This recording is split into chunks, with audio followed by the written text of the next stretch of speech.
Okay, my iPhone tells me that it's now 2:30, so this is the call to the order for the October 25th, 2021 meeting of the Rehoboth Beach Board of Adjustment. Welcome, everyone. This afternoon, the Board of Adjustment has two cases on the calendar. Both are for area variances. The first case we will consider is for 2 Rehoboth Avenue, which is the proposed Bellhaven Hotel project. During the past few days, the applicant has advised the board that he is requesting a continuance. So the first thing we're going to do when we get to address these cases will be to take that case and decide to grant whether we should grant the continuance.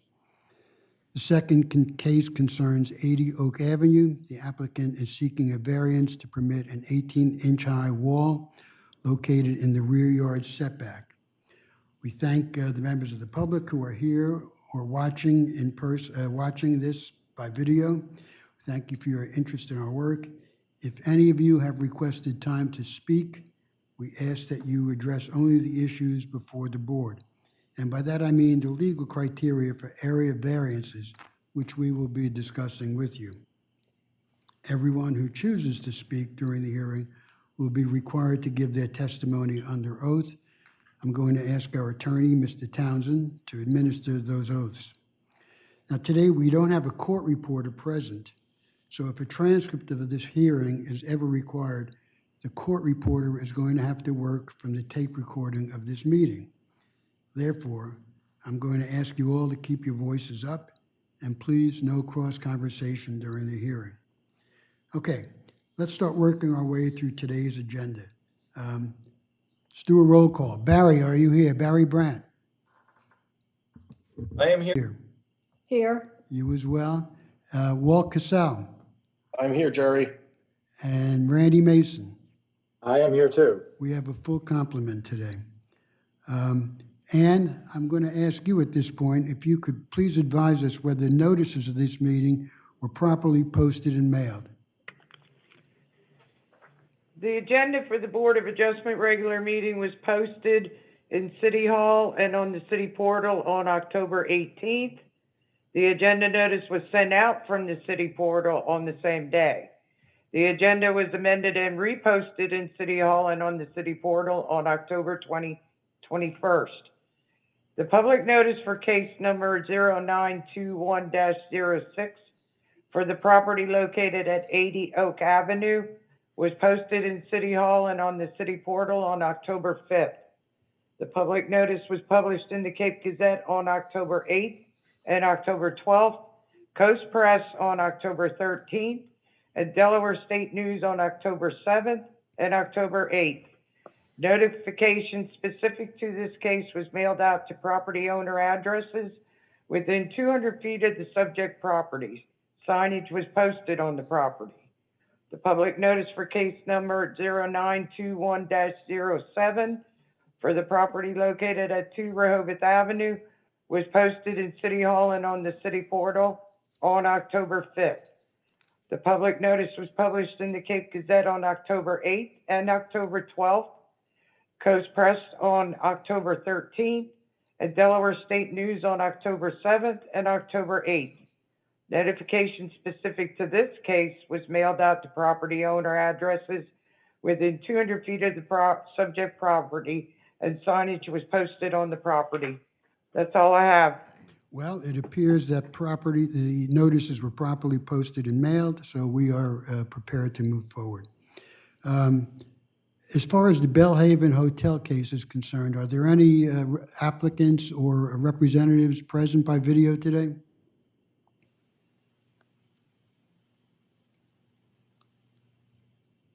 So I take the silence to be a no.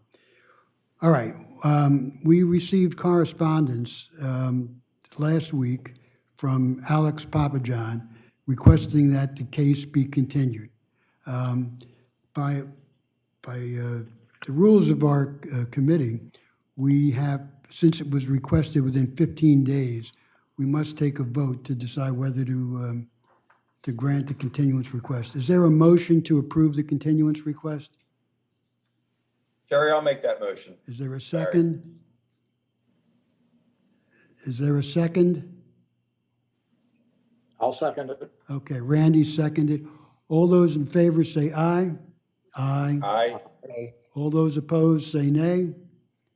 All right, the motion passed unanimously. So the Bellhaven case is continued again at the request of the applicant. Let's, Ann, has there been any general correspondence that we need to be aware of? There's no general correspondence. Only correspondence was received specific to the cases. Okay, thank you. We don't have any minutes to sign today, do we? I had them finished, but I forgot to send them out. Okay, we'll get to that next time. Any old business No, there's none. and new business other than these cases? Nope, I don't think so. No, none. All right, so we're going to move on now to the case on Oak Avenue. This case, as I said, is a area variance case. Mr. Forston, you're here representing your clients, and one of your clients is here as well. Yes, that is correct, Mr. Would you Chairman. introduce your client, please? Mr. Chairman, with me at the table here, I have Mr. Thomas Gaynor, who is one of the property owners. His partner, Steve Linehan, had some medical appointments today that could not be rescheduled, so he's not here. Well, welcome. For the city, Mr. Mandalis, good afternoon. Good afternoon, Mr. Chair. And Mr. Janis? Good afternoon, Chair. Good afternoon to you. All right, so looks like we're ready to proceed. So as I said, this is an area variance, and in order to determine an area variance, we need to determine whether exceptional practical difficulties exist. And in order to make that determination, we have to weigh 4 factors. First factor is the nature of the zone where the property lies. The second factor is the character and use of the immediate vicinity. The third factor is whether removal of the restriction on the applicant's property would seriously affect the neighboring properties and their uses. And the fourth factor is whether failure to remove the restriction would create exceptional practical difficulty for the owner in relation to the owner's efforts to make normal improvements to the property. The standard is satisfied only when the difficulties alleged by the owner are practical rather than theoretical and exceptional rather than routine. Okay, Jerry? who's called? Yes, That's from Oh, it's Randy. Randy here. Randy. To be recognized. I feel that I must recuse myself from deliberating on this matter. Okay, thank you, Randy.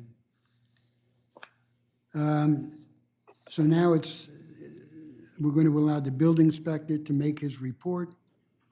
Are you prepared to go forward, Mr. Janis? Thank you, Chair, and good afternoon to all. Before you today is case number 0921-06. The location is 80 Oak Avenue. Applicant owner is listed as Stephen Linehan of 80 Oak Avenue in Rehoboth Beach, Delaware, 19971. The applicant seeks relief from the following: 270-25 rear yards and 270-42 structures in required yard areas. Excuse me. The applicant, Stephen Linehan, owner of 80 Oak Avenue, Rehoboth Beach, Delaware, is seeking variances to 270-25 rear yards and 270-42 structures in required yard areas for placement of a retaining wall at the rear of the property. The applicant is seeking the variances due to claims of erosion allegedly caused by a neighboring property. The property is located at 80 Oak Avenue and identified as Sussex Tax Map Number 334-14.13, 285.00, and Rehoboth Parcel ID is 405. The lot is an irregularly shaped lot located in the R1S district with a plus or minus 128-foot road frontage consisting of an approximately 1.031 acres. Zoning requirements for an R1S residential district. The setbacks are as follows. A 75-foot front yard is required, a 50-foot rear yard is required, and a 25-foot minimum and 50-foot aggregate of side setback is required. On March 5th, 2021, Code Enforcement Officer Howard Rothstein was alerted to construction occurring without a valid building permit. Mr. Rothstein informed the owner that a permit was needed to complete the construction, and a stop work order was placed on the property on March 11th, 2021. Mr. Rothstein noted that the construction occurring was the placement of a retaining wall at the rear of the property abutting Lake Drawer.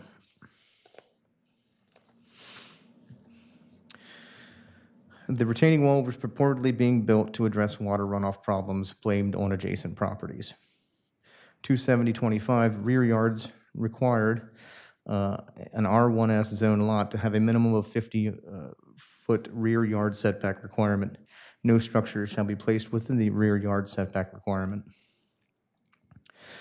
In 274-4 definitions, a structure is defined as anything constructed or erected, including any part thereof, the use of which requires permanent location on the ground or attachment to something having a permanent location on the ground, including but without limiting the generality of the foregoing: house trailers, mobile homes, relocatable homes, signs. Let's just, we can cut through some of that. Thank you, sir. Is a retaining wall included in a structure? Would that fit the definition of structure? Yes, sir. Okay.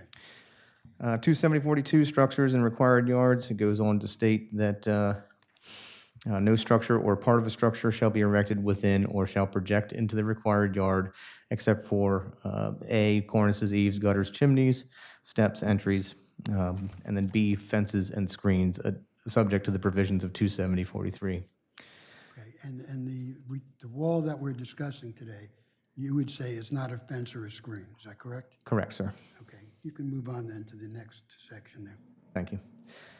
August 15th, 2018, an application was presented for the construction of a pool and pool house. Because of this construction, 17 trees were removed. Additionally, the construction altered an existing swale located between 80 Oak Avenue and the abutting properties facing 3rd Street.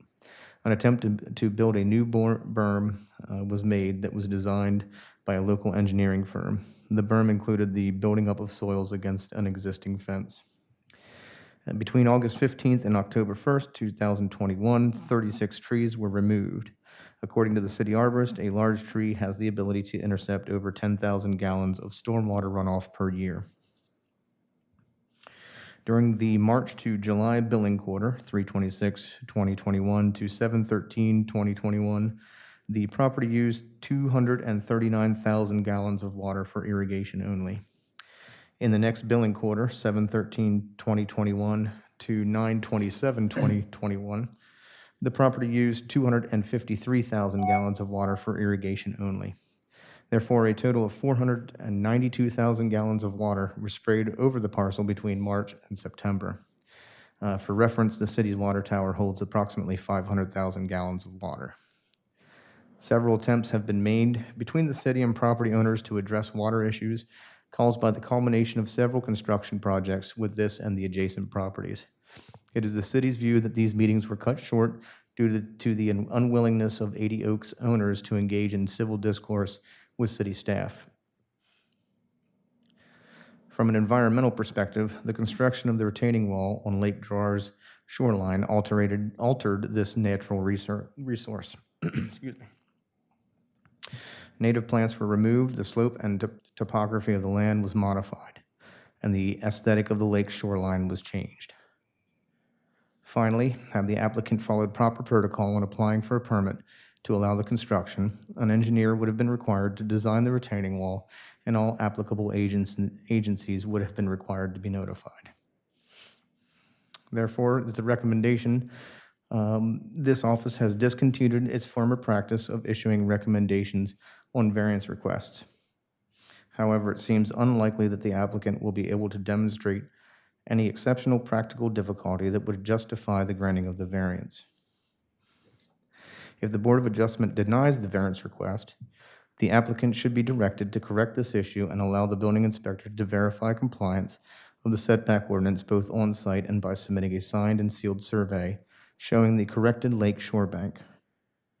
If the applicant fails to comply by 30 calendar days of the meeting date upon denial, the city intends to impose a penalty of up to $250 per day until the issue has been resolved.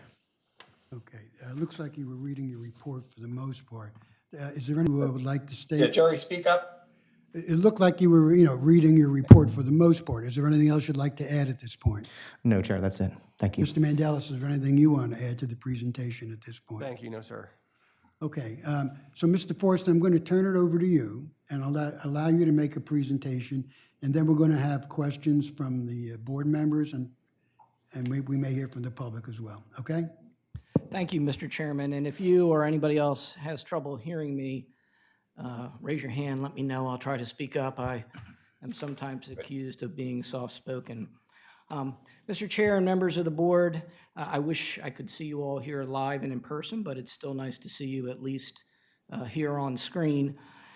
My name is Richard Forston, and with me today is Tom Gaynor, one of the owners of 80 Oak Avenue. As I said earlier, his partner, Mr. Steve Linehan, could not be here today due to some medical appointments that could not be rescheduled anytime soon. Quite frankly, I'm sorry I have to take up your time today because we're here over what I would submit as a fairly simple matter. We want to put up we did put up an 18-inch, 3 6x6 ties that has, I think, unfortunately, and you just heard some of it, been the subject of much disinformation and I think a lot of facts which are entirely extraneous to the issue before the board this afternoon. So I'm going to get to that, but before I do, I want to give you some background, and then I want to explain how we do meet the actual test for area variances, which the chair just read to you all. So to begin, as I've said, my clients own 80 Oak Avenue, and you heard Mr. Janis say it's roughly an acre in size, just over an acre in size. It is Oak Avenue, it runs from Oak Avenue back to city property on which Lake Gerard sits, the shoreline of Lake Gerard, and we have a survey, it's part of the survey that we submitted with our application, is about 20 feet from the rear property line. Lake Gerard, as many of you know, is not a natural lake. It was created in the 1890s by the DuPont family for stormwater management, stormwater runoff, and I'm told also sewage, although no sewage goes there today, obviously. It is not currently under Army Corps jurisdiction, nor has it ever been, and I will simply observe that I would think from the city's perspective that's probably a good thing. The city can regulate the heck out of Lake Gerard and impose any requirements it wants, but why have the Army Corps mucking around in your lake? Anyway, I digress. So our property fronts on Oak Avenue, and then there are 3 lots to the west that front on 3rd Avenue, and then they slope down to the city park. So you've got the city park next to the lake, all on city property, and all a downhill slope from Oak Avenue. The lots that front on 3rd Street also tend to slope front to back as well. We're here today, and this garden wall was erected because Mr. Gaynor and Mr. Linehan's one neighbor, who I believe I saw on the list, yes, Mr. Briggs Berlier, dug a pit. And it's like 3 by 3 by 3, maybe 4 by 4 by 4. It was a nice square pit when it was first dug. It was dug with a backhoe. At the southern rear corner of his property, and that pit straddles the property line between his property and the park. And in fact, he had to take down a section of his fence so he could dig the pit. I will say that I absolutely believe that pit was dug in good faith. I believe the pit was dug, what? In good faith. Okay. Good faith. I mean, he has drainage issues. He's the low man on the 3rd Avenue totem pole. His neighbor's properties drain down to his property. And, my own view, I'm not a certified civil engineer, but I think Glenn and I have looked at the property together, and he's got some swale issues in his backyard. Anyway, he tells us, and I don't believe him, that he has water issues in his backyard. And so I think this pit was dug to try to alleviate those problems. It didn't work. And while no one has has definitively figured out what happened. I think he must have hit some sort of spring, because as soon as the pit was dug, it filled with water. And not only did it fill with water, but that water overflowed the pit. It followed, as water will, the path of least resistance. I don't think it's me. No, it's Ms. Conacy. Let's pause for 1 second, I think, until she rejoins us. Is everyone hearing well? Yes. Yep. Okay, good. Eric, can you get there? So I turn off your phones if you haven't already done that, please. Thank you. So the pit immediately started filling up with water, and the water was flowing across part of the city parkland onto my client's property, and then from my client's property down towards Lake Gerard, and started causing substantial erosion. I mean, that is a fact. That's what happened in January of this year. And They're back. They're back. I'm sorry.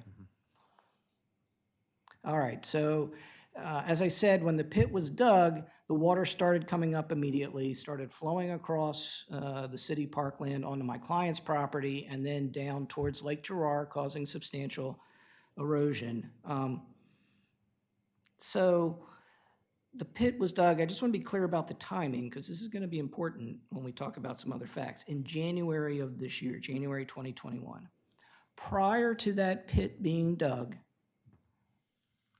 there was no erosion issue, no water flowing across my client's properties. Not in 2017 when they bought their property, not in 2018 when they restored the property, not in 2019 when they completed construction, not in 2020. 2020 came and went, no problems. But in January of this year, January 2021, this pit gets dug. And that's when the erosion problem started. So my clients, of course, are practical people, and they did what practical people do. They put a drain at the corner of their property along the property line where the water was coming in. Water was going into the drain then, and it went down through pipe and came out further down, but still on their property, to stop the erosion. And they put up a garden wall to stabilize the soil, and they replaced a lot of the soil that had eroded away. Work was stopped. Initially it was stopped, they were told, because they were within 10 feet of the shoreline. Our survey shows that's not true. But they were stopped, and so they stopped work. But they do plan, assuming they get permission, to finish work in this area. They want to plant some trees, and they want to put in some grass, seagrass, I guess it is, and some other plants. I mean, they've won an award for landscaping from Rehoboth Beach Main Street in 2020. So they know what they're doing when it comes to nice landscaping, and that's part of their plans for this part of their property, just like everywhere else. We were told that this 18-inch garden wall is a structure. I wouldn't have thought of it as a structure, but under your all's code, it is. And since it's a structure, it can't be within 50 feet of the rear property line, which is an awfully big rear yard setback, but it is what it is. So we were told we need a variance, and hence we come to you asking for a variance for this small garden wall. Now, before I get to some of the other things that have been said on the website or elsewhere, I just want to review the test that the chair read earlier, because it's a simple test, and if we focus on the test, I think my clients qualify for the variance here. So, Delaware Supreme Court has said you look at 4 factors. You look at the nature of the zone in which the property lies. You look at the character of the immediate vicinity and uses therein. You look at the effect of the variances on other properties if it's granted. And then finally, you look at the effect of not granting the variance on the property owner. Those are the 4 factors in the quick check test. I think they all support the grant of the variance here. The first 2 factors, so the nature of the zone in which the property lies, it's residential. You have these little garden walls all over properties, especially in parts of Rehoboth, like this part of Rehoboth, where you don't have nice, flat, level properties everywhere. You've got properties with slopes and whatnot. So entirely consistent with the residential character. You look at the character of the immediate vicinity and the uses therein. There are residential uses in the immediate vicinity. There's also a park.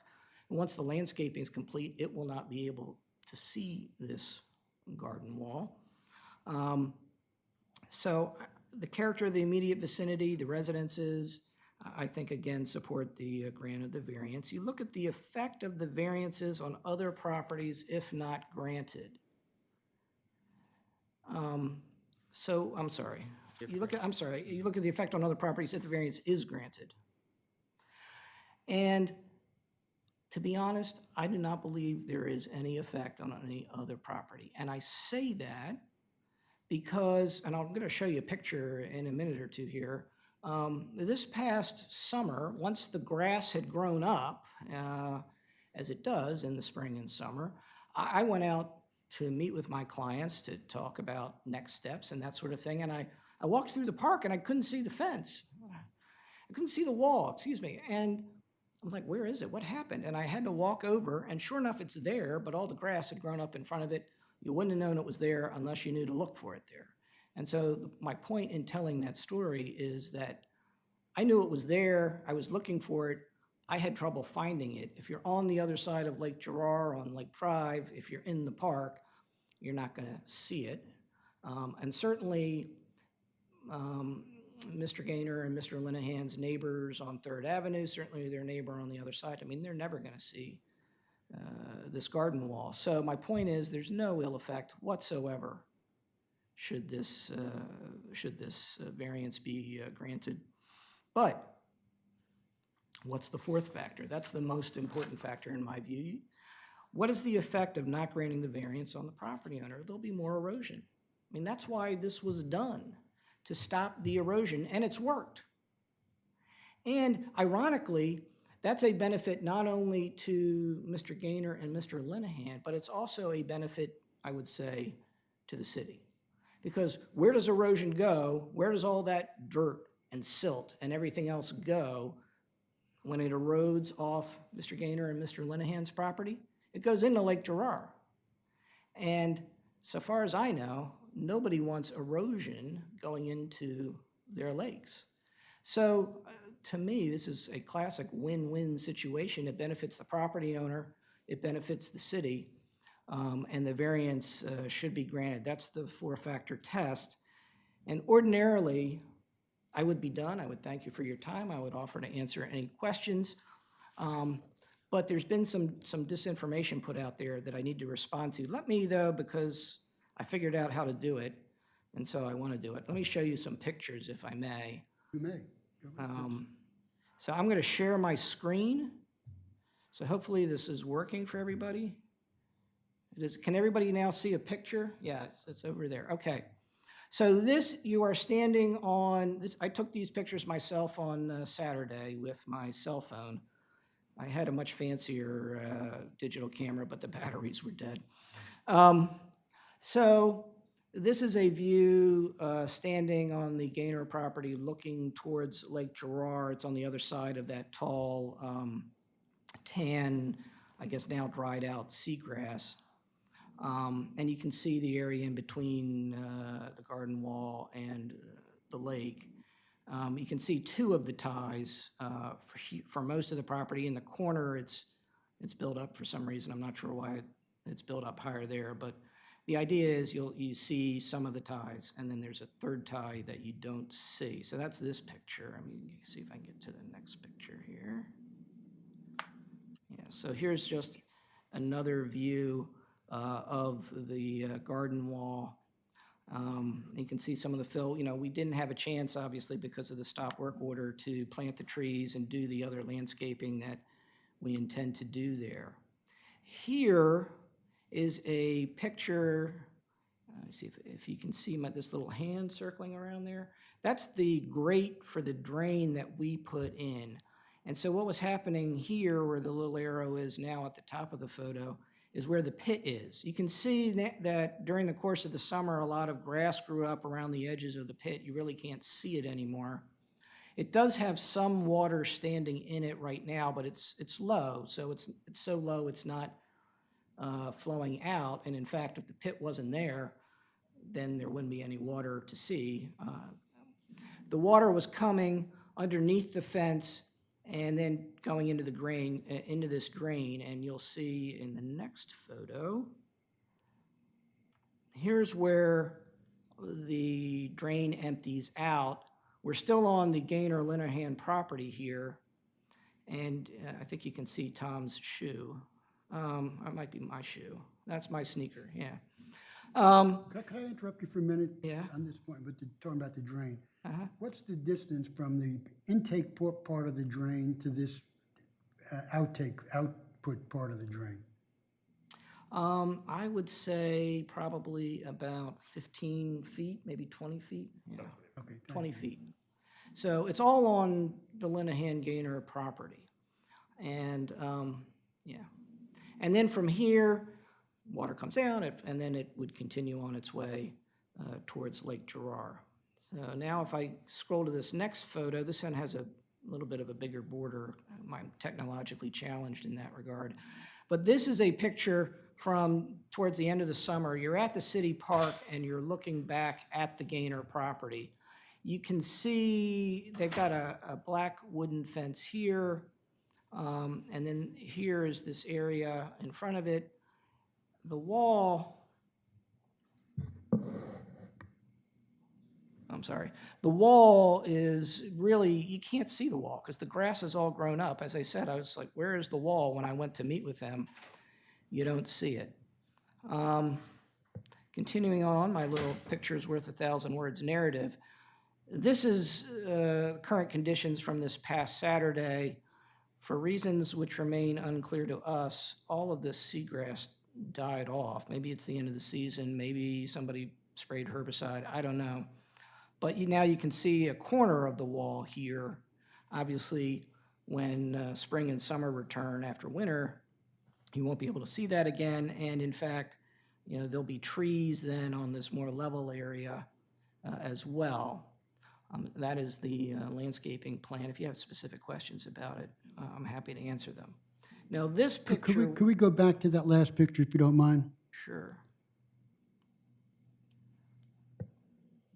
All right, if we look towards the section where the wall is existing there, and we see that your fence, that your client's fence starts there, you're getting close, no, you go in the opposite direction now, back to the left. All right, and then there's more seagrass that's yellowish, tannish right there, and it looks like a section of fence is missing there. What, was there ever a section of fence there, and if so, when was it removed, do you know? That is Mr. Brelier's property. He had the fence there. It was removed in January when he dug the pit. So it has not been replaced. You'll see in one of the photos, I believe, there's some orange netting that's kind of, you know, blocking people, but the pit is still there. Seagrass or weeds or whatever grew up during the course of the summer. That area dried out a lot because, you know, the typical pattern in this area is it gets a lot, you know, snow and a lot of rain over the winter. Things are really wet in the spring, dries out during the course of the summer, cycle repeats. But that is Mr. Brelier's property there where the little arrow is. Okay, right now. you answered my question, thank you. One additional point. Well, you know what, you've got, 1 second. We'll let you get to it. Okay. Yeah, and you can see this wooden stockade fence is Mr. Brelier's. That's not ours. Okay. So now I'm going to grow up a little bit. Now this is from earlier in the spring. And this, you can see, this is where the pit was dug. This is the gap in the fence where the fence was taken down. It filled with water. By now, we had installed the drain. You can see still some of the water because this was still bubbling up, just not as at faster rate. But it would come across our property and into this drain. And then as I showed you, the drain would go down to the garden wall. And so erosion problem stopped. The water level is not this high anymore because, as I said, it went down over the course of the summer. But that's, you can see that the water backed up here. Again, while I'm not a civil engineer, I mean, I've looked at a lot of properties and swales over the years, and some of this, you can see it sits a lot lower than the rest of his backyard, so all his water tends to flow this way, plus he's got his properties up here that are all flowing down there. And then here, it's just not flowing, it's flowing this way. I have a question for Mr. Forston. This is Barry Brandt for the recording. Mm-hmm, In the lower left of that photograph, mm-hmm. why is there fill placed not on Mr. Brailer's property and not on Mr. The client's? Why is there, I guess, fill placed on city property, which effectively is damming up that water? That's not fill that was placed there. The pit was dug here. No, not the pit. Excuse me, not the pit. But if you look at the photographs, you actually see grading and clear fill. It actually looks like it's damming up the drainage. You mean down at the bottom? Down at the bottom here? Yeah, no fill. Yes. Yeah, no fill was placed there. What was happening was when the water was bubbling up, it was coming this way because that was a lower point of resistance. I mean, so it wouldn't go this way; it was going this way. So the answer is they dug a pit, but this area here is higher than this area here. No fill was placed there, as far as I know. Okay, yeah, we will see in a photograph submitted in one of the letters that I think I disagree with that statement, but please continue. Okay.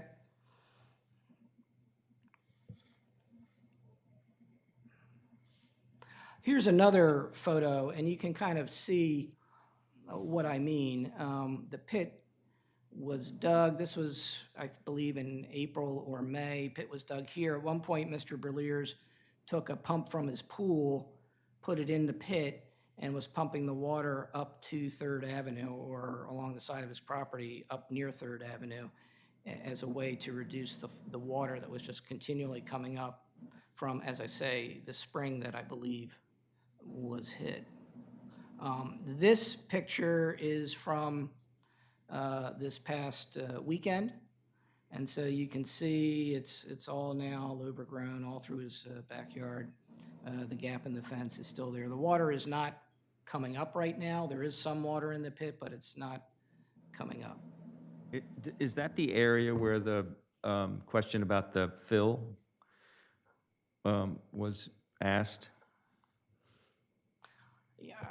Yeah, this area down here, I guess, this is city property where I'm circling the little arrow right now because the property line is right here, essentially. Okay. And so, we did not place, as far as I know, any fill on the city property. As I say, the pit was dug, and then the water was flowing this way towards our property. It was not flowing this way. That's why we put the drain where we put the drain, because the water was flowing towards the drains. Okay, so let me stop sharing here for a second. Okay. Let me interrupt you for a minute before you continue. So you just showed us maybe half a dozen pictures. This is the first time. I'm happy to see them, and I appreciate that you took those pictures. How were they submitted to the city? Do we have them yet, or are we saying is this the first time? They need to be part of the record. That's what I'm saying. No, and I appreciate your chair's comments. I was told that in order to make them part of the record, I had to share them on my screen, but I have plenty of extra copies, hard copies with me, and so what I would propose to do when we're done the hearing today is I'll give those copies to your attorney, Fred, and he can pass them along so that you have hard copies in the record as well. That works. Thank you. Yes, thank you. A very good question and important question, although maybe hopefully not. Now, I wanted to show you some pictures because a picture's worth 1,000 words, and just kind of familiarize yourself with what's going on. Again, I mean, this was an erosion problem. My clients put in a drain. They put in a garden wall. The garden wall is a structure. It needs to be within. We need a variance since it's within 50 feet of the rear property line. Ironically, or interestingly, if they put up a fence, they wouldn't need a variance at all. Fences are exempt from that 50-foot setback, but we Speak up, please. I'm sorry. Are you able to slide your screen a little bit in one direction or the other so you can move the mic closer? Yeah, here. Is that better? Yep. Much better, thank you. All right, my apologies, Mr. Brandt. I was just observing that, we could put up a fence instead of a garden wall without a variance at all. We could put up to a 6-foot stockade fence with no variance, which everybody would see, but not what we wanted to do. And with the landscaping that we plan, you'll never, as I say, know that that garden wall is there. I have a question from Ms. Consecchi. Conacy. So you would have needed a building permit For a fence. for a fence, and you Yes. also, wouldn't you have needed a building permit for a wall? Yes. But you didn't get one. Well, as I say, my clients, there was erosion happening. They went out and It doesn't took take long to action. get a building I mean, permit. that's, the fact of the matter is, there was no building permit. There was no building permit. That's a I fact. Okay, that understand. wasn't pointed out anywhere along this conversation. That's why I was confirming that. Okay.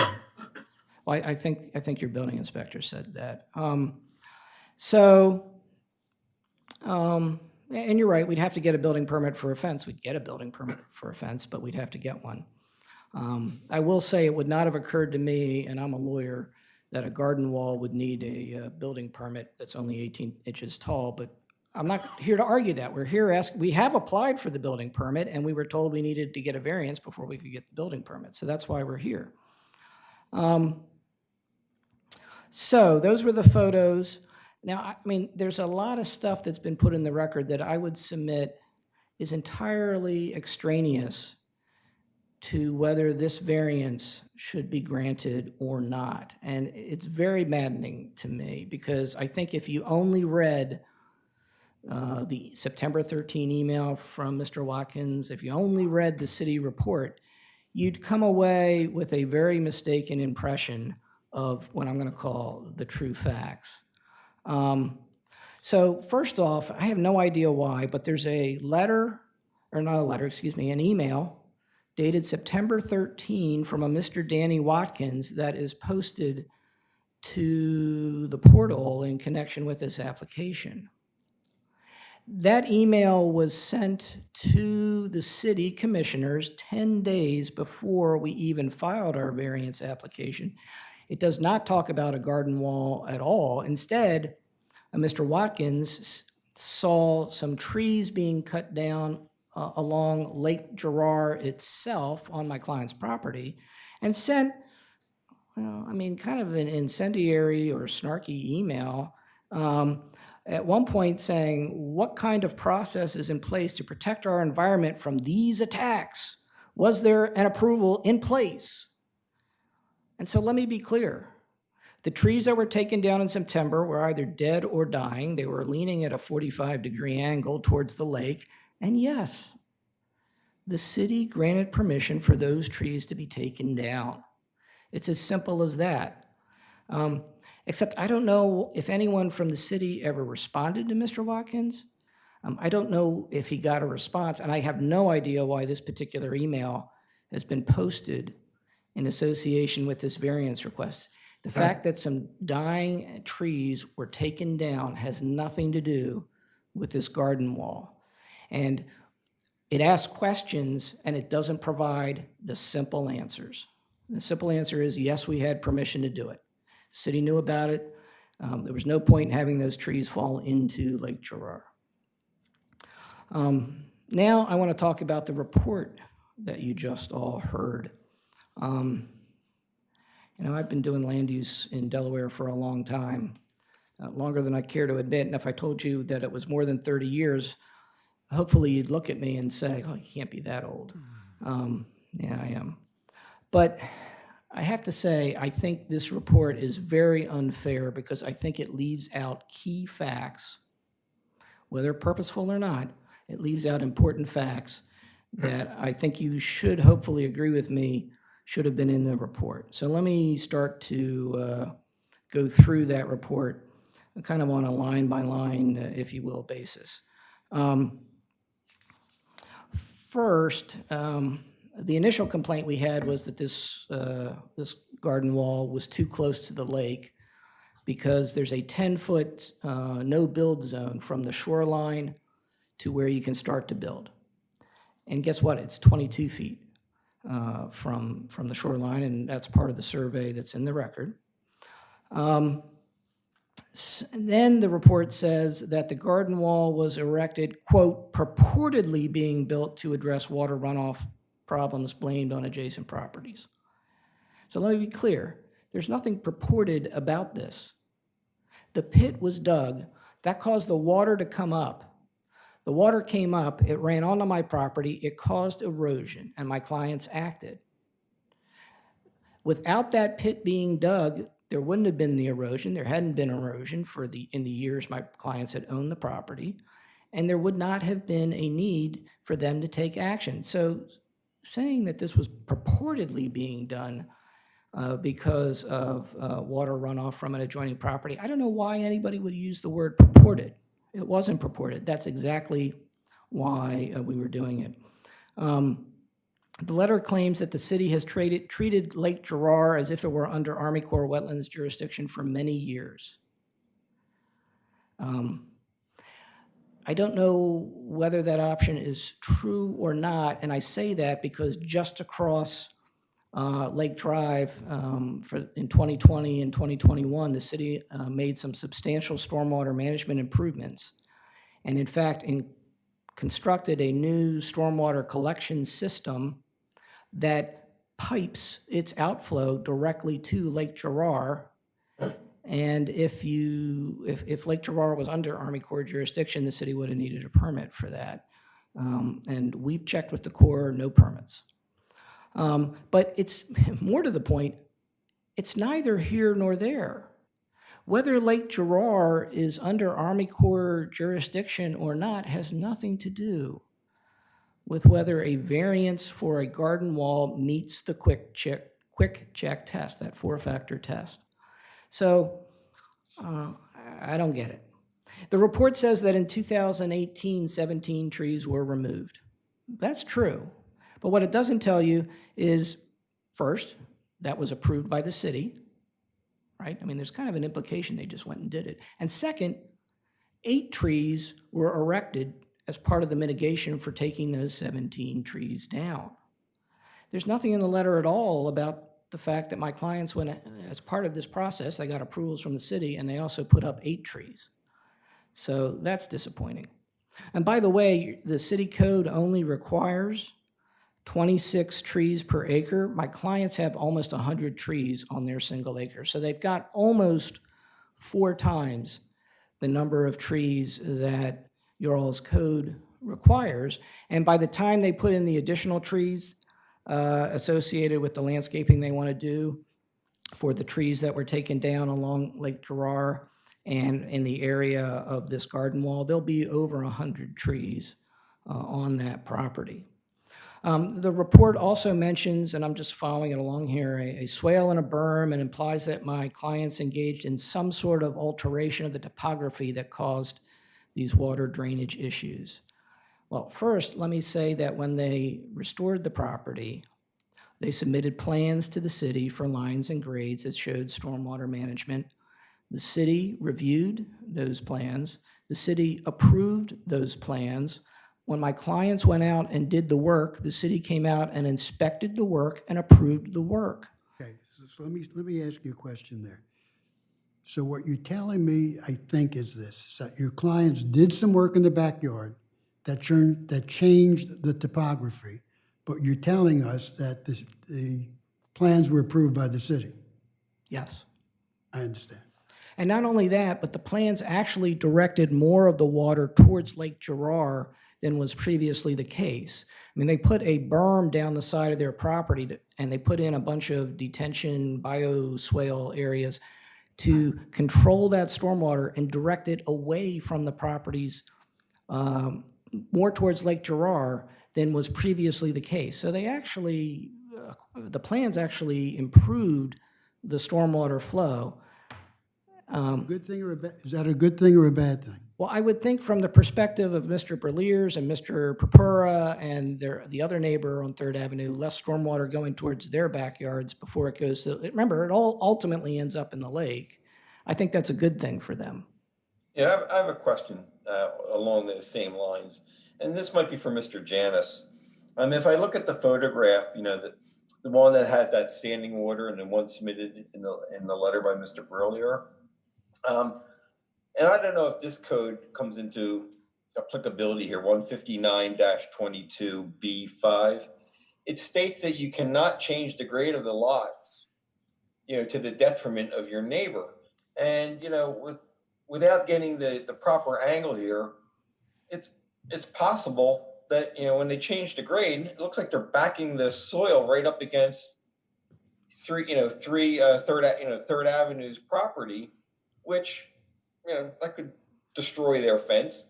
I have a hard time understanding why that plan was even approved. I know that's not this case, but it does seem to come in here and it changed the whole contour of the land, and the water is ending up on the Third Avenue property. Can you discuss that, Mr. Janis, at all? You are on mute. In other words, Jerry, I don't understand how this regrading got approved, because it certainly looks like it's to the detriment of the Third Avenue property. Oh, Mr. Forston, I think, is about to address that. Well, Okay. I want to be clear about this. It may look that way, but it's not. And so don't be fooled by appearances. And if I knew this was an issue, I mean, this has nothing to do, in my view, with the variance request that we're making. But I mean, I'm happy to provide supplemental information from a civil engineer explaining how it works and why it's better than it was before. We're a little bit off in left field, but the only reason I brought this up at all was because it was raised in the building inspector's report without a lot of context, as if we, the property owner, were doing something nefarious or wrong. We tried to make things better in a lot of ways with the redevelopment of our property. And I will tell you, my clients take great exception to the notion that they have made things worse. They have made things better, in my view, demonstrably so. All right, thank you. So we talked about that. Ms. Connessy, Jan, do you have a question about the subject we were just discussing? Yeah, I just have a quick question. But, my understanding is all that work was done to build a pool and a pool house. It wasn't there before. Wasn't that right, why all that work was done? That was part of the reason, sure. Okay. I mean, they were also making other just improvements to clarify, I didn't understand. I thought I understood why it was done, but it wasn't addressed. It just said, it was like it was just done. And that's why the trees were cut down for the pool. Some of the trees, not the second batch of trees that were diseased and damaged, but the other ones. Right. Okay, thanks. Okay. Again, I will say the fact that a pool got constructed or a pool house got constructed, totally unrelated to the question of whether a variance is appropriate for a garden wall. We're way off in left field, but we're way off in left field because we got a building inspector report that, in my view, raised a lot of issues unrelated to the merits of this question. Right, that's why I had asked the building inspector, Mr. Forston, about this. Yeah. The report also says that a total of 36 trees have been removed from the property.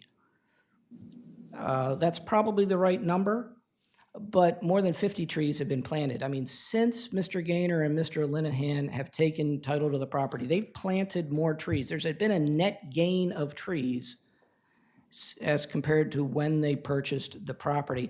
And many of the trees they took out, many of the trees that were, quote, removed, were either diseased or dead. Again, I don't think it's here nor there that trees are being replaced or there's been a net gain of trees when you look at the quick check test, but there's an implication that my clients are coming in and, I don't know, raping and pillaging the land by cutting down all these trees. They're planting more.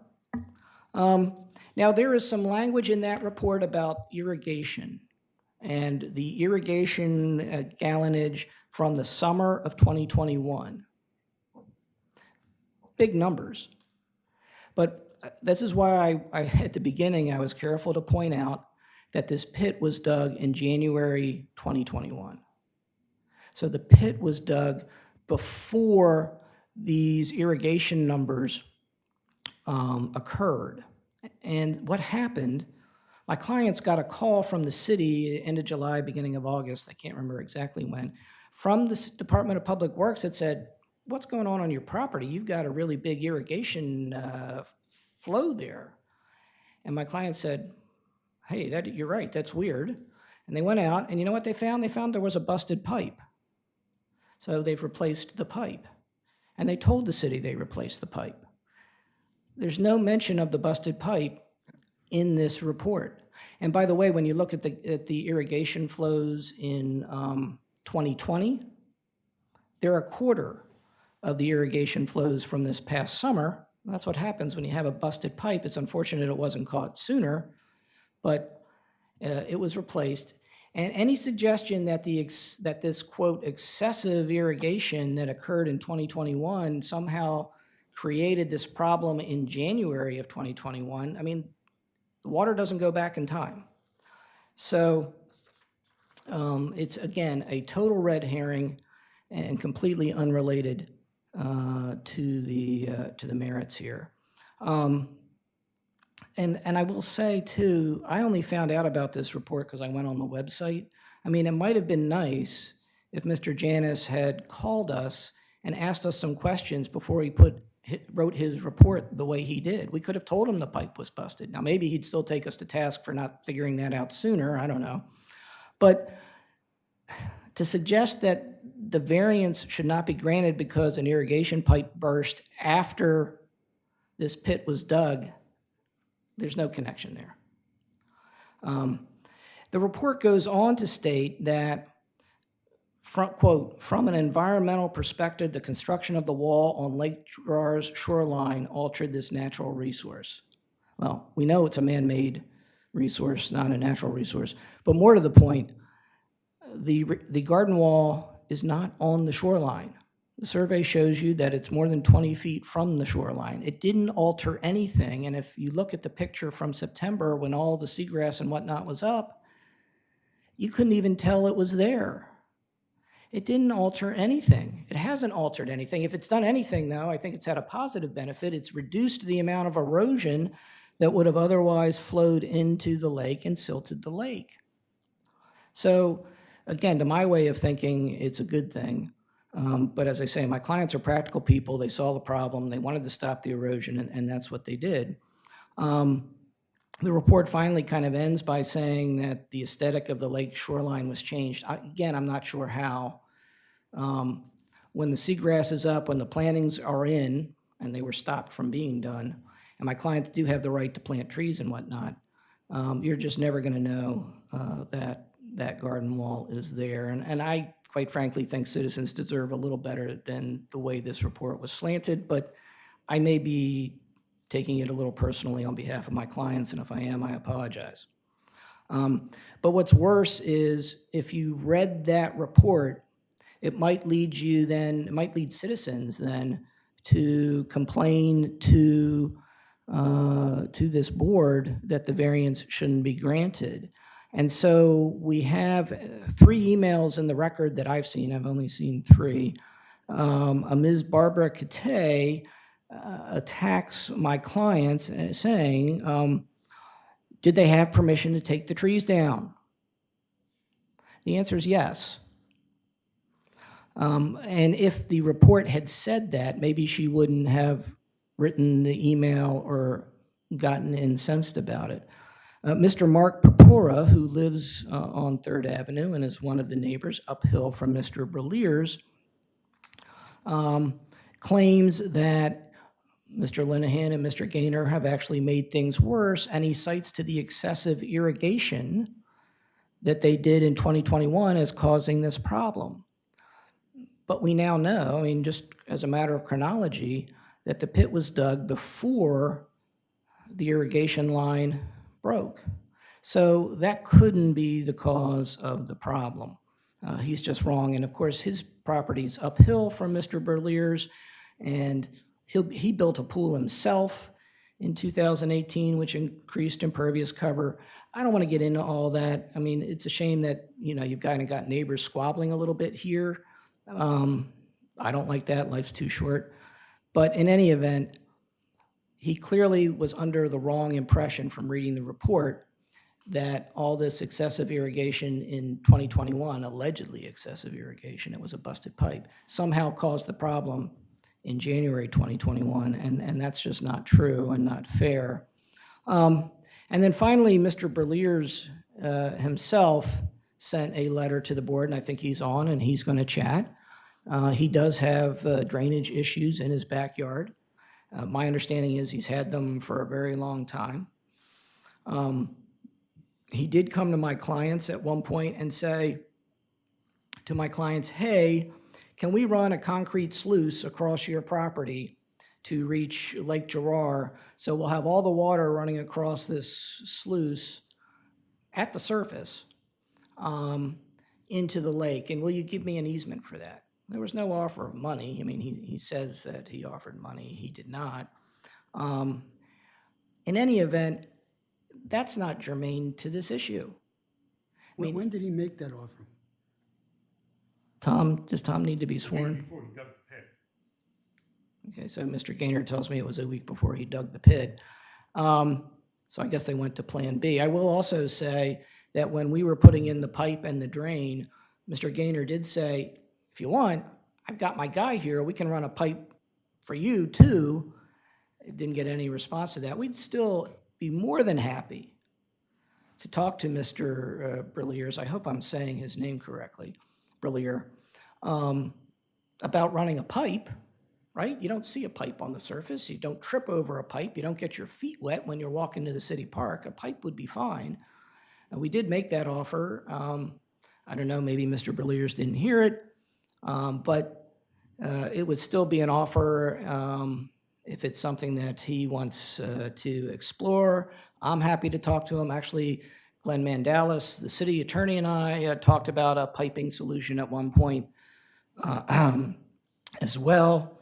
There are ways to solve this problem.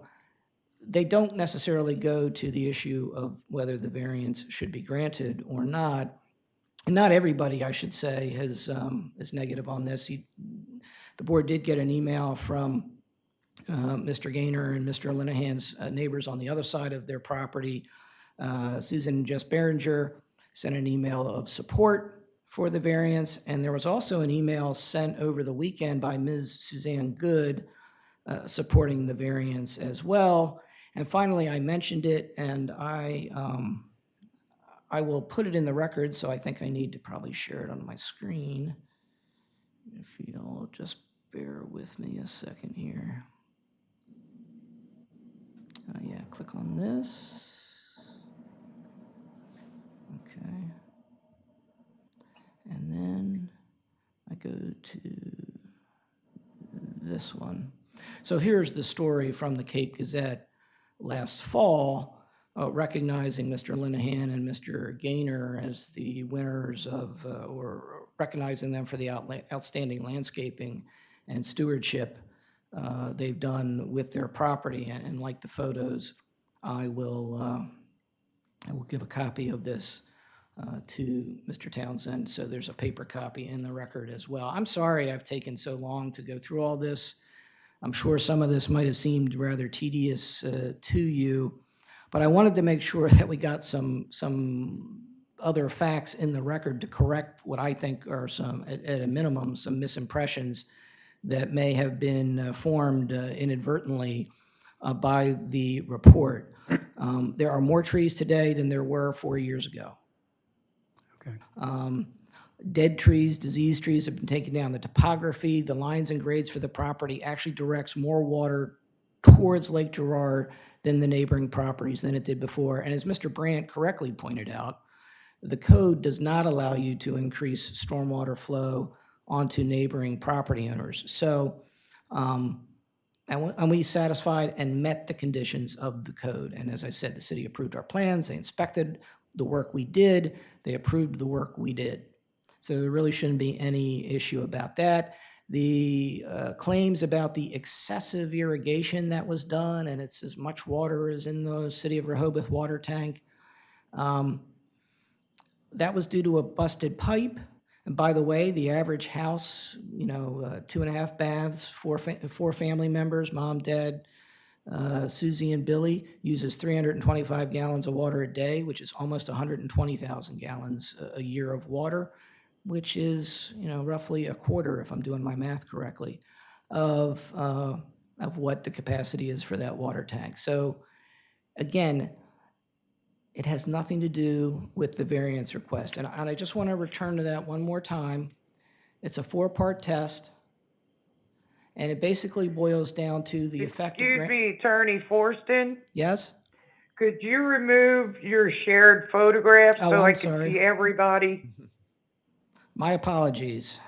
Thank you. All right, you can see me now, right? Yes. Okay. So I think when you consider the effect of granting the variance on the neighboring property owners versus the effect of not granting the variance on the property owners, that test leads to the conclusion that the variance should be granted. If the pit had never been dug, we wouldn't be here today. We'd all be somewhere else in life, hopefully in better places. But the pit was dug in January. I think it must have hit a spring. It did something because I was there when the water was coming up, just flowing out of the pit. It was eroding my client's property, and that led to the drain and the pipe that I showed you the pictures of, and it led to the garden wall. I think that's entirely appropriate under these circumstances.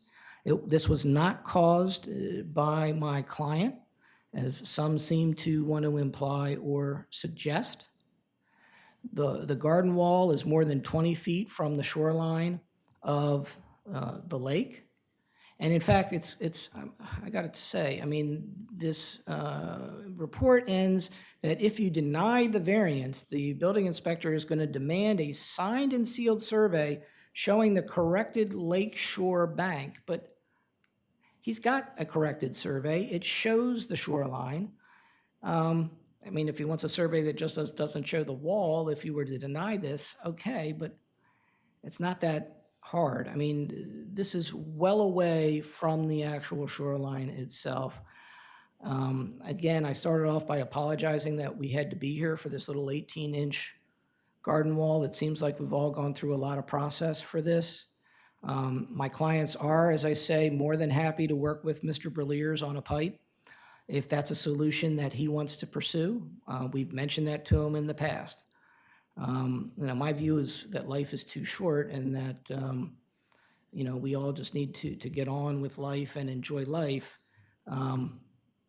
I'm happy to answer any questions that folks might have. And then to the extent that others offer comments, I would like a chance to respond to any comments that people might make. We'll give you plenty of opportunity. But what I'd like to do now is ask you, well, first, Mr. Townsend, would you put his client under oath, please?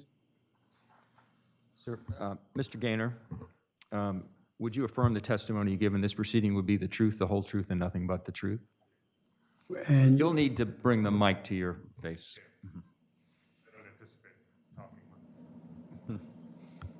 close to your mouth there. So, Mr. Forston, I'm going to ask you to ask your client whether he adopts the substance of the factual statements that you've made here today. Thank you, Mr. Chairman. Mr. Gaynor, do you support the factual statements that I have said? Is there any facts or any statements I have made which, to your knowledge, are not correct? No, I agree with the content of the presentation. Thank you. Okay, thank you. All right, and I'm going to turn it over to you now. Mr. Forston referred to a number of emails that were sent to the city regarding this particular case. Would you mind just listing the emails that have been submitted in this case, if you're able to? Okay. I have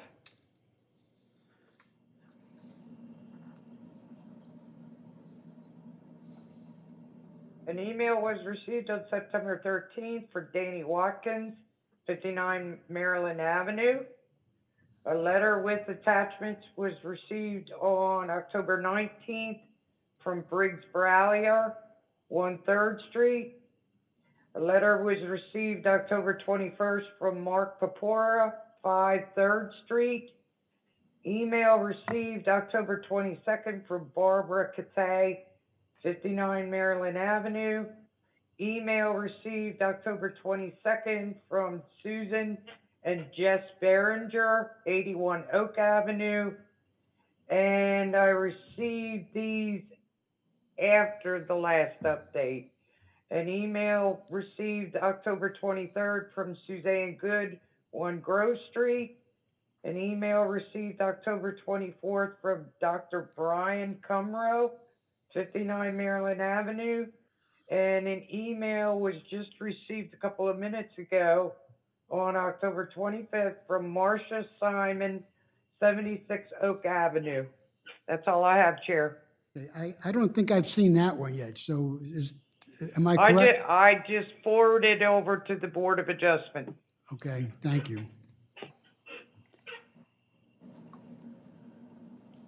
All right, so those are those correspondence will become part of the record now. So I have, this is the opportunity for us to ask questions. And let me ask you this, are there any folks out there who want to address this case? Let me pull my list up. I know that Tom Evans said he wanted to speak about it, and so did Briggs Baylor.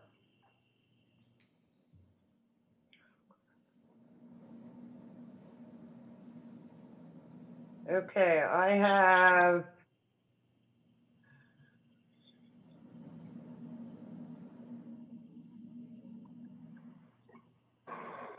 Briggs Browlier and Tom Evans. Those are the only two that I have. Okay, if they're in the queue right now, why don't we take their comments on this case?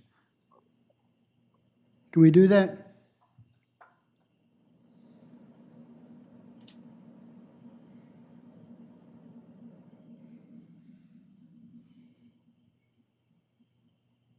Which one of them do you want to speak first? Briggs Baylor. Who?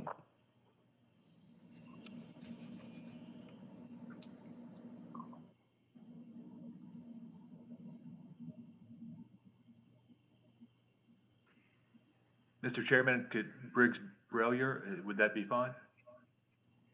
That's what I'm calling, Briggs Baylor. I'm here. Okay. You asked for the opportunity to speak today. This is your chance, sir. So can I swear him in? I did. But before you do anything, our counsel is going to swear you, okay? Sure. Sir, could you settle a dispute for us and pronounce your last name? It's Browlier, Dr. Briggs Browlier. Thank you, Mr. Browlier. Mr. Browlier, do you affirm the testimony you give in this proceeding will be the truth, the whole truth, and nothing but the truth? I do. Thank you. Would you please keep your voice up for us? And you can proceed. Sure. I just would like to address a couple of issues that I think, from my perspective, have been misinterpreted. I can provide lots of photos to show that our backyard had no standing water, no problems prior to 2018. I shared some recent photos in the letter I sent with my comments to Ann Womack. I really would disagree with the concept that for some reason we dug a pit in our backyard and it hit a spring and it caused all this erosion stuff.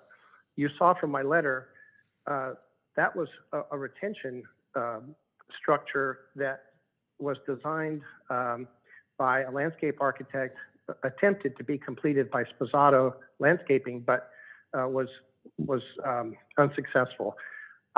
I was interested in one of the comments that I heard earlier in the discussion about fill dirt being put on city property between the corner of my property where the standing water is and Lake Terrar.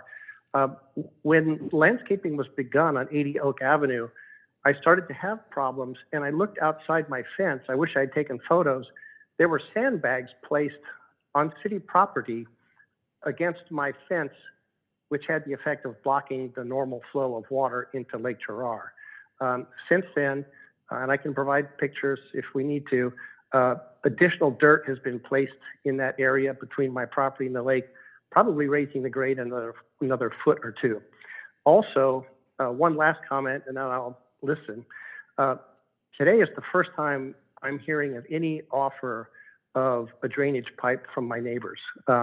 I talked to Mr. Gaynor a number of times trying to come up with a solution that I would pay for and was rebuffed. If the offer still stands for me to somehow tie into their drain, might probably be solved. I would step back and I would leave this between them and the city.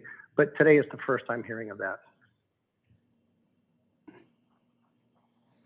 Well, thank you for your comments. Thank you. Okay, could you get Mr. Evans on, please? Since he's going by doctor, I'll take my epithet also as doctor, but no, I'm Tom Evans. I am a Do you want to doctor. swear, Mr. Evans? Mr. Evans, Yes, sir. do you affirm the testimony given in this proceeding will be the truth, the whole truth, and nothing but the truth? I so affirm. And your address again, please? 512 Newcastle Street, Rehoboth Beach. Thank you. Proceed. I'm glad that Mr. Brawler, I wrote it phonetically this time, had at least a chance to speak. Because I boiled down probably 5 pages of notes to the guts of this thing. And like just to say that the simple story is that the applicants installed a retaining wall, which by definition is they're trying to retain. It's maybe making a garden, but it's a retaining wall without a permit. And I suspect, and now this is hearsay, which there's been a lot of in this hearing, that if a civil engineer had confirmed that the retaining wall and perhaps grading in a certain way would have solved the problem, I suspect that they would have received a building permit for it if done in the right way. Instead, they chose to install a wall, a retaining wall, that without the aid of information from a licensed civil engineer that I can see, because I've never seen a report from one in the record, they speak of one. And I believe that this variance should be denied and should obtain a civil engineer's stamped report getting to the nature of the problem and a solution that can then receive a variance, if required, to solve the problem. This case of where people don't speak with each other, and I find this very hard, and that they should also begin speaking with the city, and according to some civilly, to solve the problem and then obtain a variance for the correct structure, which will not require a variance, or they will be granted a variance because they say by a civil engineer's report it is necessary. And I know that if you have that document stamped by a civil engineer, their license is on the line. It means it is the scientific solution to the problem. Then you should grant a variance for whatever that is, not for what is before you today. And with that, I am done. Thank you. Thank you, Mr. Evans. Okay, I have some questions that I'd like to address to the parties, if I could. I'll start off by saying that, so my son has a house in northern Newcastle County. It's got a big backyard, about the size of yours, but he's got a swale that runs through it.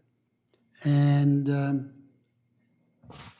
rainwater flows through that down to Matson Run, I guess, and down to the Brandywine River eventually. But he tells me that there's a county easement that's part of his deed. So there's no easement in your deed regarding, okay. Now your survey. Could I elaborate on one quick point to the swale issue? Yeah. We actually, and Mr. Forston talked about the swale issue. When we took possession of the property in 2017, the first thing that we did was deepen a swale in front of our planting bed 6 feet from our border with our neighbors. This is the neighbor we were just talking to. On the party line, we have 3 neighbors. And the very first thing we did, we approached the property, our water, our problem. And the very first thing we did was deepen the swale that was there, exacerbating our drainage so that there was no interference with any of our neighbors for any water runoff of our land. And there is 0 water runoff from 80 Oak Avenue onto any of our neighboring properties. And that's the clear implication from Mr. Berlair's testimony, and that's a clear implication from his comment. And it is patently not true. And in fact, Mr. Janis stood on the property in 2019 and 2020 and told Mr. Brailers the exact same thing. He said, what we did with our property, according to the plan that was imposed on us by the city, was exactly what we should have done. He had no objections to it.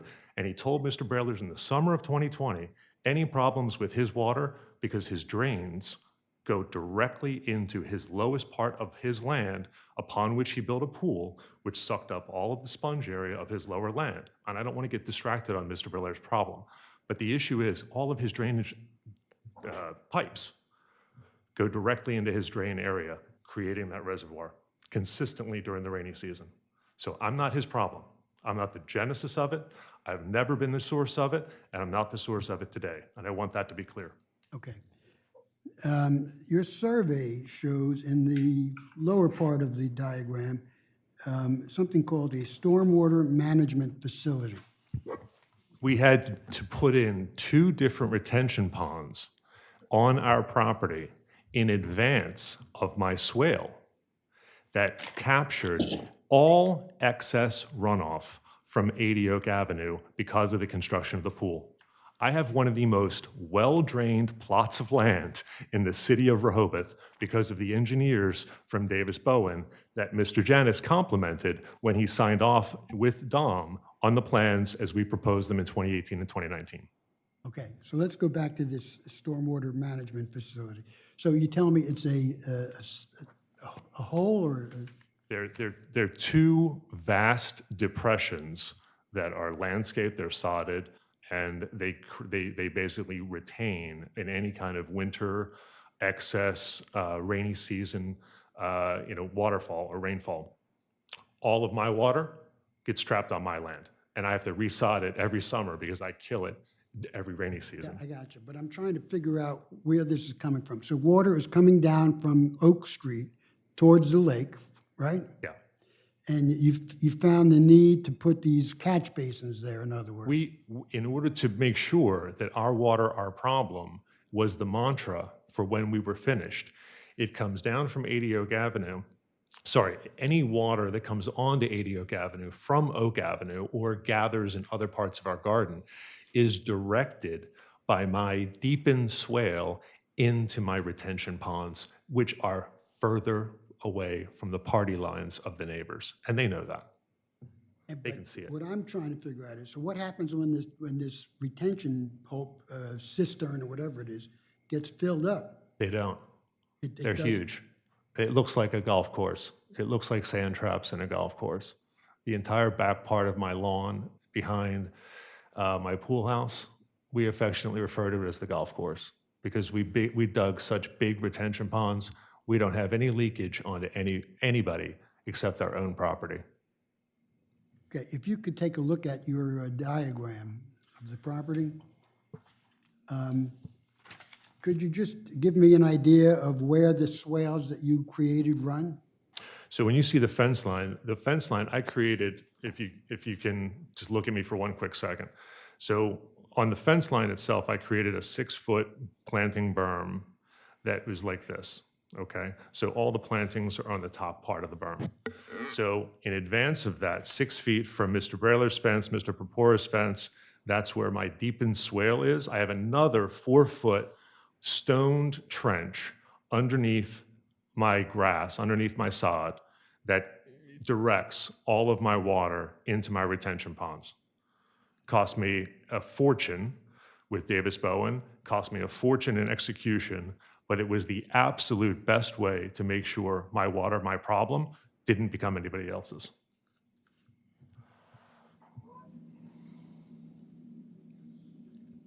So you agree with me that the rear of your property slopes down to Lake Gerard? Of course, they all do, yes. Does any of your water get to Lake Gerard? Any water coming from your property get to Lake Gerard? No, actually it doesn't, because I have such a frontage. By the time you can see my retention pond is another 60 feet from the lake. There's no water from Goose Landing that goes anywhere near the lake. If it does, it would have to be a hell of a storm that would probably wreck all of western Rehoboth or eastern Rehoboth. Just to supplement that answer, I apologize for interrupting Richard Forston. Obviously, Mr. Chairman, I mean, if you look at the property, it does slope down to the lake. And so there may be, you know, when the rain falls on the property really close to the lake, some of that may run off towards the lake. It's going to go downhill. But Tom's point, larger point is, and this is a requirement of any new development these days, you just can't send your stormwater, or particularly new stormwater runoff that you're creating, onto somebody else's property. But yeah, I mean, if you look at the survey and you look at kind of the north, what would that be? The southeastern corner, I guess, the very corner of the property. I mean, there's no detention basin there. That property has been draining the way it's probably been draining for the last 100 years. I mean, you know, so some water, I don't want to give you the impression that absolutely no water reaches the lake. Yeah, no. I don't want to speak in absolutes, nor do I want to. But what I would say is the less disturbed area against the Smiths property, which is I think 78 Oak, which is this property here, that we left about 15 feet in front of the fence that is filled with vegetation, filled with plantings. So it's a pretty good natural barrier, and it's been a good natural barrier since we bought the property. Okay. If the property had been there for years and years and years. Yeah. It was owned by Ms. Campbell. Yes. The water ran off the way it did. Was there an erosion problem prior to you acquiring ownership of it? Oh, sir, I can't speak to anything that happened under Mrs. Campbell's ownership. I don't know. Why did you feel you needed to put a swale in? I mean, when you bought the property, we Go knew, and I'm sorry, I didn't mean to cut you off. Did you have another thought you wanted to finish? Go ahead. The reason that we did that is because we knew when we bought the property that we wanted to make significant improvements. And I think Mr. Behringer's letter goes to the heart of what we felt when we bought we thought was a derelict treasure. The forest was completely overgrown. There were dead trees throughout it. There were trees that were growing at 45, 35-degree angles that needed to come down. And when we did that, we thought the best way to improve and take advantage of the property was to utilize it for the pool, entertainment deck, and the pool house. I got you. So what I think I We were hear, anticipatory, sorry. what I think I hear you saying is that based upon improvements that you intended to make in the property, which you did in fact make, Yes, you decided that you needed to put a swale there and this water retention facility to keep the runoff on your property. so I'm 52 years old. This is about the 30th home I bought. And the first thing I learned when my dad started, doing backyard work with me as a kid was do not impose your problems on any neighboring property. Any property I've ever purchased, the first thing I look at is water issues. And the second thing I look at is how much it's going to cost me to make sure my water issues remain my water issues. So there was that undertaking with Goose Landing when we bought it, which we've done with every property we've ever owned, in order to make sure that any anticipatory improvements we made to the property remained my problem and did not negatively impact somebody else's enjoyment of their land. All right. Now, your backyard is fenced in. If we look at this That's correct. diagram, right?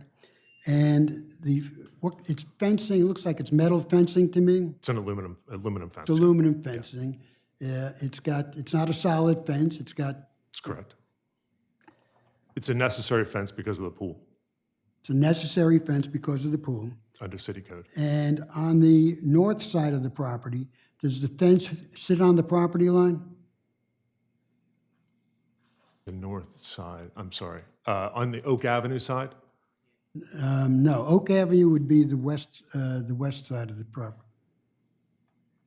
We only have. Let's call Lake Gerard the east side of the property. Yeah, okay? so we only have a fence on the lake side and the Oak Avenue side, and we have 2 rails that connect to party fences coming in from the street side. So we have a little bit of a runt fence that runs into the Smith's fence coverage, and we have a little bit of a runt fence that runs and stops in Mr. Papour's land. Okay. It runs against our neighbor on Oak Avenue.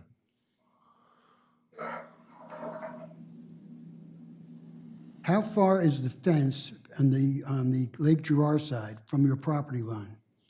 Approximately 15 feet. And in that quadrant, it may be a little bit more because that quadrant's a little bit of an odd cutout.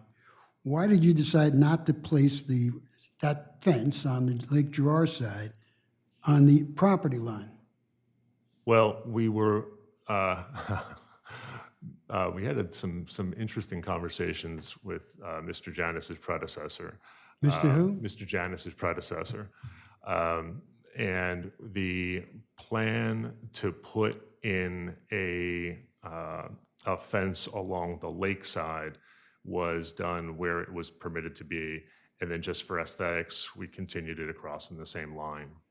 We also had some other trees that were impeding if we were to redesign that fence line at the time. There were some other large loblollies that were in the way that we did not want to address, that we did not want to take down. Ultimately, we probably should have because those trees died over the course of the next 3 years. But the fence line was really meant to hug a natural sort of routing, if that makes sense. Natural sort of routing, is that what you said? Yeah. There was a bit of a natural line when you looked at the property in 2018 for So where the fence should be. So you have a fenced-in backyard? Yeah. For pool purposes? Correct. Right. And this retaining wall that we're here to discuss today is outside outside the fenced-in section of the back? Within my property line and outside the fence, correct.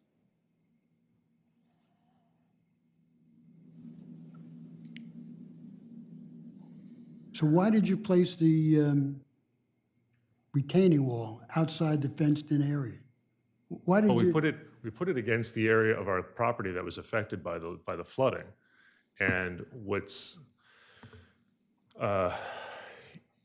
was interesting was we actually waited for the city to address the flooding for almost a month before we acted. And the city denied that the pit was doing anything in spite of 4 senior members of the city administration standing on the backyard, looking at the water flooding my property, and I decided I'm gonna act. And it took another 2 weeks for a city official to stop by and ask me what I was doing, to which I pointed out the flooding and said, I'm fixing the flooding that you won't address. Okay, so your testimony today is that the retaining wall that you have installed is there to address flooding on your property? It flooded and eroded my land into Lake Gerard, and the city knew it, and the city did nothing about it, and I wasn't going to wait for them to continue to do nothing. Mr. Chair, if I may, maybe I wasn't clear. I mean, what triggered this flooding, I'm using air quotes, let me have the computer point back at me. What triggered this garden wall had nothing to do with the balance of the property on the other side of the aluminum fence. It was the digging of the pit by Mr. Berliers that caused water to come up out of the pit, and it was coming up at a pretty good clip, and then go across my client's property, and that was causing erosion of this triangular piece where we ended up putting the garden wall. And you know, there's a rear entrance to the property there because the city park is there, and Mr. Gaynor and Mr. Linehan often, you know, if they go to dinner in town, that's how they enter and exit their property. Well, but that's where the erosion was occurring, and it was occurring because the water was the water coming up out of this pit. Okay, that's your take on it. Well, but I mean, it wasn't my take on it. It was my looking, I mean, I saw it happening, and that's the testimony of Mr. Gaynor as well. The water was coming up in a steady flow. Okay, so this retaining wall then is designed to prevent water from going onto your property? Correct. Okay, and if Wait a minute, and let me clarify that. The retaining wall is designed to prevent the erosion. It's not, I mean, it's not stuck because, again, if you look at this map, Mr. Berlier's property is nowhere near actually where the retaining wall is built. It's about 20 feet away on the western side. The water is flowing it's flowing to where the drain was. So there's a drain. The water, when the drain was installed, the water would go in the drain, into a pipe, and then come out at the garden wall. That's where, so the water was not coming, the wall was not intended to stop water coming onto the property. The water was, the wall was intended in part to stop the erosion that was happening because the water was flowing on the property and then heading towards the lake. So, I'm not an expert on water flow, or I know water flows downhill. Correct. And I know what erosion is, but why are you're using the word erosion when maybe it's nothing more than just water flowing downhill? Do you understand the distinction? No, I do, and to supplement what Mr. Forston's saying, the erosion destabilized all of our land at the back of that property. And we also had a permit to take down 5 dead loblollies from Sussex Tree that Ms. Lingo had approved. The Sussex Tree was supposed to be on the property in January to take down dead loblollies that were 60 feet tall, that were at a 45-degree angle over the lake. The erosion so destabilized my back lawn, Sussex Tree could not access the property. So I had to keep dead loblollies for 9 months. And sir, if you've ever talked to Josh at Sussex Tree, the one thing you do not want is a dead loblolly that he cannot climb. Mm-hmm. And the deader it gets, the worse it gets for him to climb and the more dangerous it is to the public. So I wanted to protect my land. I wanted to stop the erosion. The city knew about it. They did nothing about it. And so I acted. I put in the drain. I solidified the land and I stabilized it. It took 9 months for it to dry out. Okay. And again, I don't want to belabor this point too much, but this is not stormwater runoff just running across the property, maybe causing a little erosion. This would be I was there and I saw it, and it was the equivalent of a hose sitting at your property aimed downhill. So it's running downhill towards the lake and taking away dirt and muck and all over time. And so what do you do when you've got a hose pointed at your property and you don't want it to erode all the dirt? You put in a drain, so then the water goes in the drain and doesn't erode your property. No one should think that this was just, kind of some surface water runoff that was happening. This was a constant flow of water 24/7 every day initially. Now it's dried out because of the summer, so we're not having that problem now because it's summer. And it'll come back in November. But when this first was happening in January, February, March, April, it was a steady flow of water similar to, as I say, either a hose or a very small, I'll say creek, some people say crick, but just streaming across his property. And so how do you solve that problem? You put in a drain, it goes in the pipe, and it comes out the other end. And, Mr. Berliers, call me after today, call me, and we can make arrangements. Tom's traveling, and we can talk about how to maybe running a pipe that will address your property as well. I know from talking to Tom, he's mentioned it to you, but, you guys probably weren't listening closely to each other by then. In any event, this problem arose, and it started when Mr. Brawlier, I did write it phonetically too, when Mr. Brawlier dug that pit. Prior to that pit being dug, nothing was happening, no issue. If the pit had never been dug, no issue. But the pit got dug, it caused erosion. You heard Mr. Gaynor talk about that. I saw the stream, and that's what led to the drain and the pipe and the garden wall. All right. Mr. Brailer, are you there? Can you hear me? Maybe if we could get him back on, I would appreciate it. The question that I have, I guess, is when did you acquire the property? April of 2017. Okay, so there was no water problem when you bought it? I have had no water problems since I took possession of the property. and we preemptively and anticipatorily did our landscaping. Well, And then- until 2021. Till January of 2021, sir. And he dug his pit when? The day my problem started. And the question that I had, That pit filled in 20 minutes. In 20 minutes. And it started flowing, and it flowed for a month before I acted when the city would not. And that fence panel is still sitting in the city park that was removed on January 27th. is there any chance this water that was running was the leak in your water system from the? 4 months later, I doubt it. And that's the point, Mr. Chairman. That pipe didn't burst until sometime in the spring or May or June, because the excess water flow didn't happen until then. So it couldn't be related. It looked to me from one of the pictures that there was topsoil in the retaining wall in the area that's created by the retaining wall. Is that?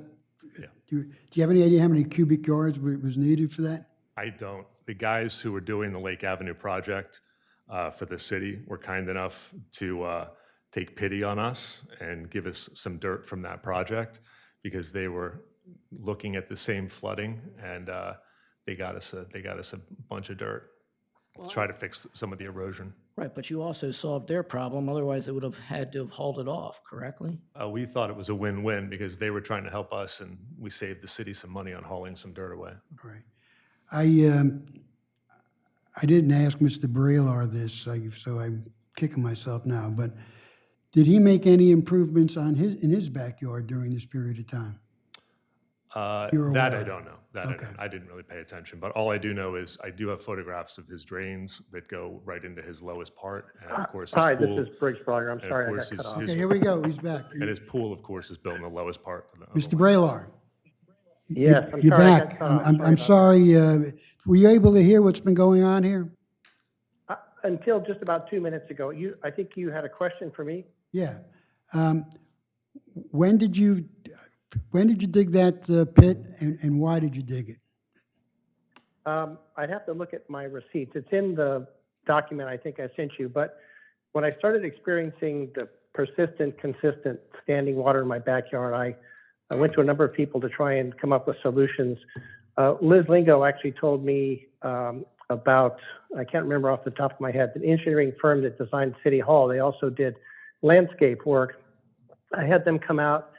They did a survey, came up with a recommendation, and knowing that we couldn't approach or cross city property, the park, or Oak Avenue, they said, well, our best option is to try and do like a retention pit where we dig a hole, the water collects there, and then it has a chance to reabsorb when it's not raining. They started to dig that, filled up immediately, and that's when Sposato Landscaping told me, look, the water table is too high. We're not able to achieve the goals that we thought we could do. And when did you acquire the property? I think it was 2014. Okay. And when did you first start having the problem? After the landscaping started at 80 Oak Avenue. I've got pictures of family functions, poolside parties and things where it's bone dry in our backyard. So your testimony is that prior to the landscape work at 80 Oak Avenue, your backyard was dry? Correct. And I think there are a couple of reasons why those changes may have affected this. When that berm was created on the other side of my fence, and I think you can see it in some of the pictures I submitted, dirt was piled up outside my fence about a foot higher than what had been the pre-existing grade. And I know that served the function of retaining water onto their property, but what it prevented was the traditional flow of water from the three properties on 3rd Street and Oak Avenue that went down into a low spot and entered the lake at the southwest corner of my property. So for 100 years, probably, water from these properties had gone downhill, flowed across the corner of Oak Avenue, flowed across the corner of my property into Lake Gerard.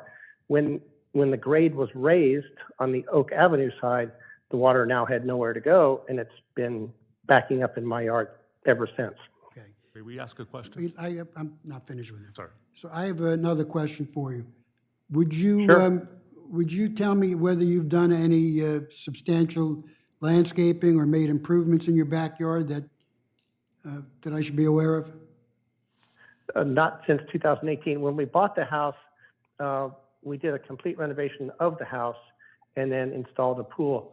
But that was completed, I think, in late 2014.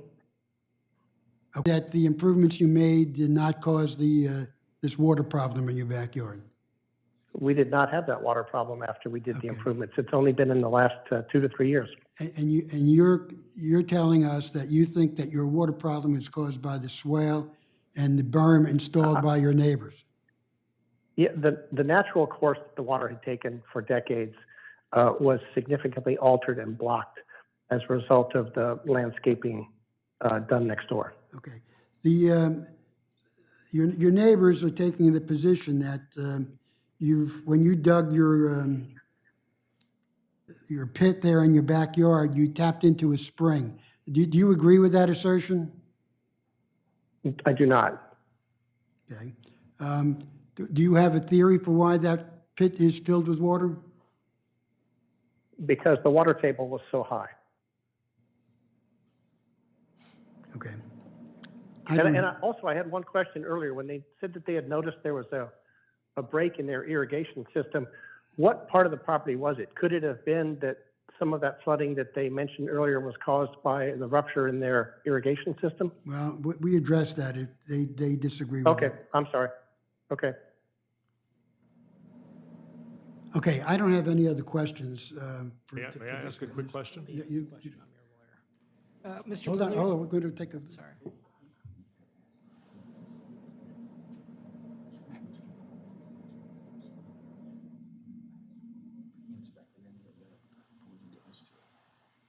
Mr. Braylar, are you still there? I am. Did you notice any erosion in your backyard going towards the neighbor's house at 80? In my backyard? No. Yeah.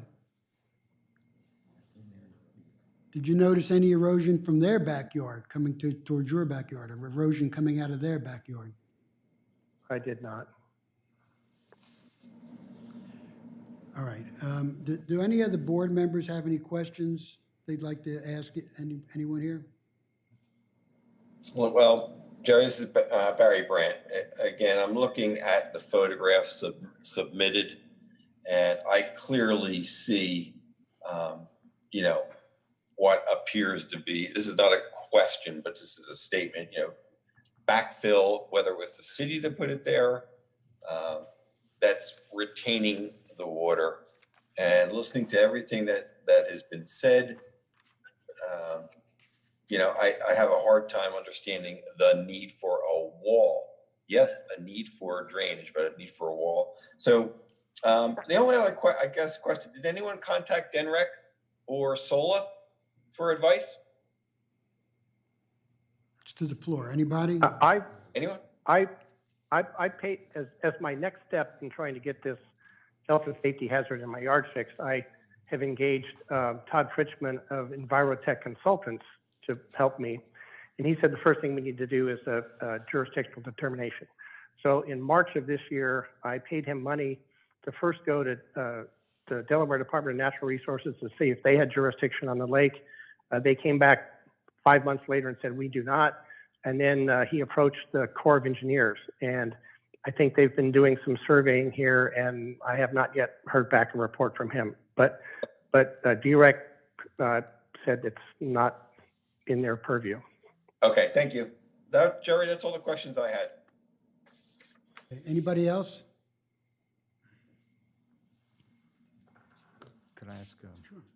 So I want to toss out a question to the attorneys. I mean, we don't have civil engineers in the room, and we've got some different indications as to what might have caused the erosion. But it doesn't seem we've got any dispute over whether or not there is erosion.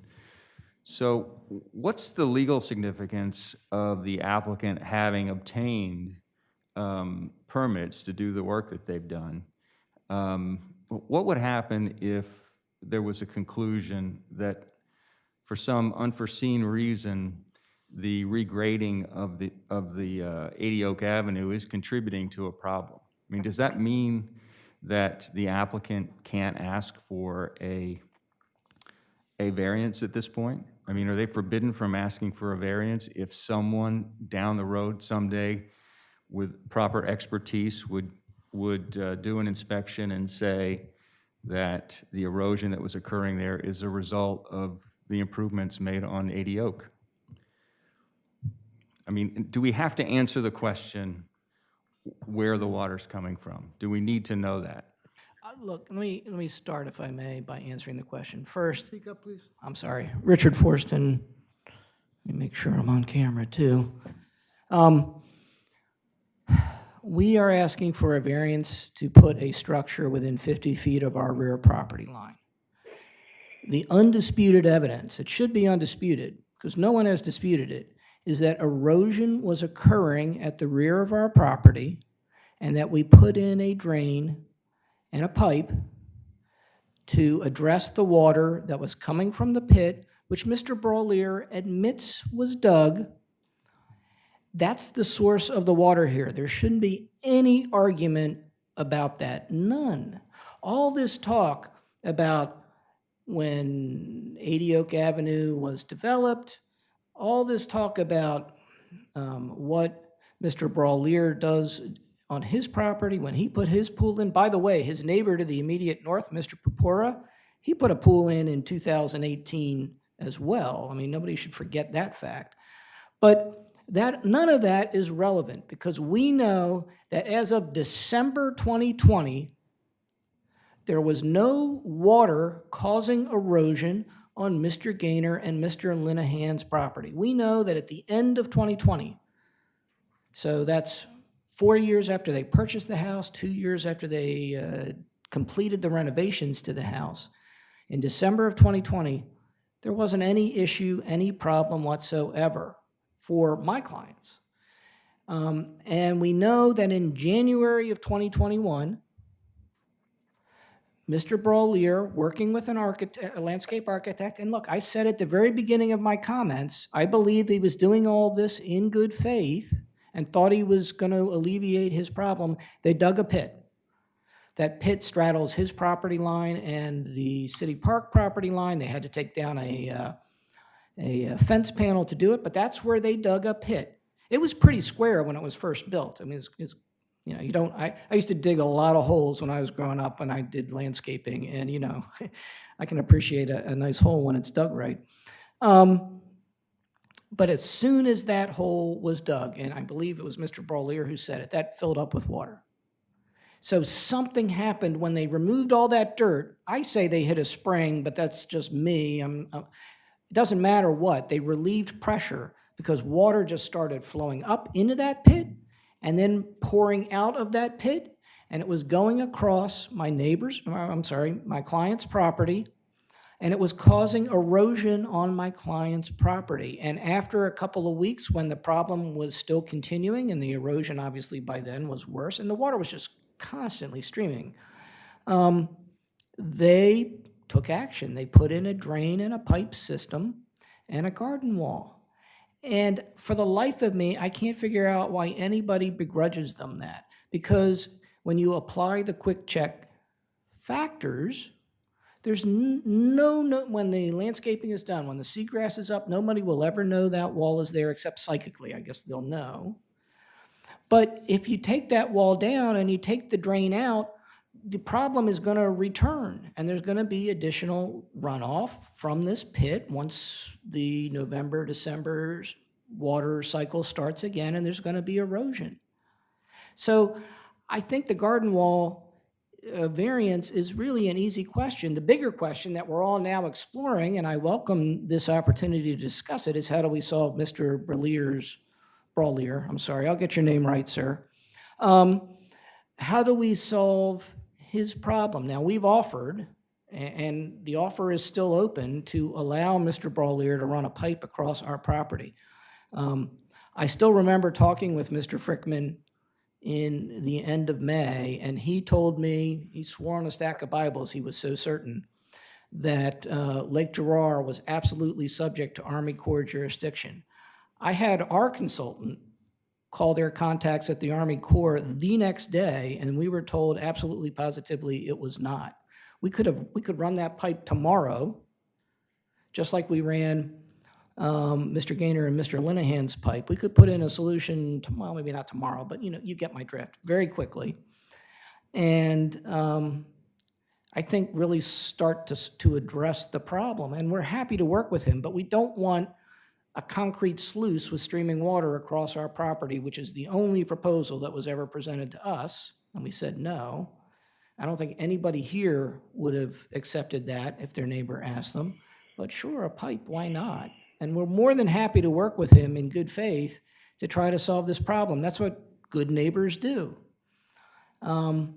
So that offer still stands. But I don't want there to be any confusion, because there just seems to be some confusion here about when this erosion, I'm using air quotes for those of you watching on video. Time out. Yeah. Let me interrupt you. So let's suppose that the good neighbors shake hands and they agree on this pipe. The pipe takes care of the problem. Is there a need for this retaining wall? Don't know. I mean, you heard Mr. Brandt, I think it was, say you'd have to talk to a civil engineer. I think that in order to have a drain and pipe system, you're going to need something to prevent the exit from becoming clogged. So you'd need something to protect it. You need something to keep that dirt stable, at least in the short term.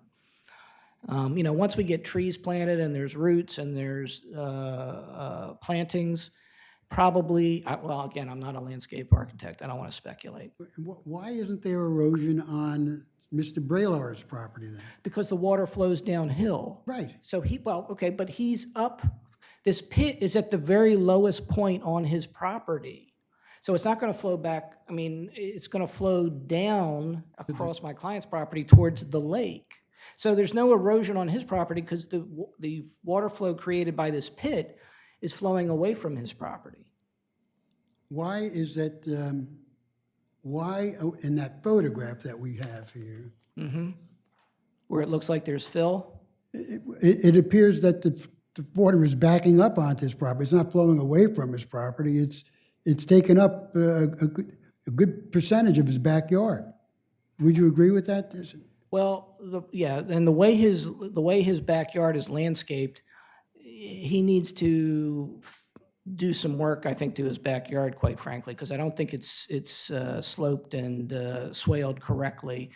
I mean, even when I saw the pit, there was a natural area, it seemed to me, kind of an oval shape where the water was collecting. And if it had been regraded, I think that problem could be eliminated or alleviated. By the way, the water is not nearly that high right now because it's October, it's the end of the season.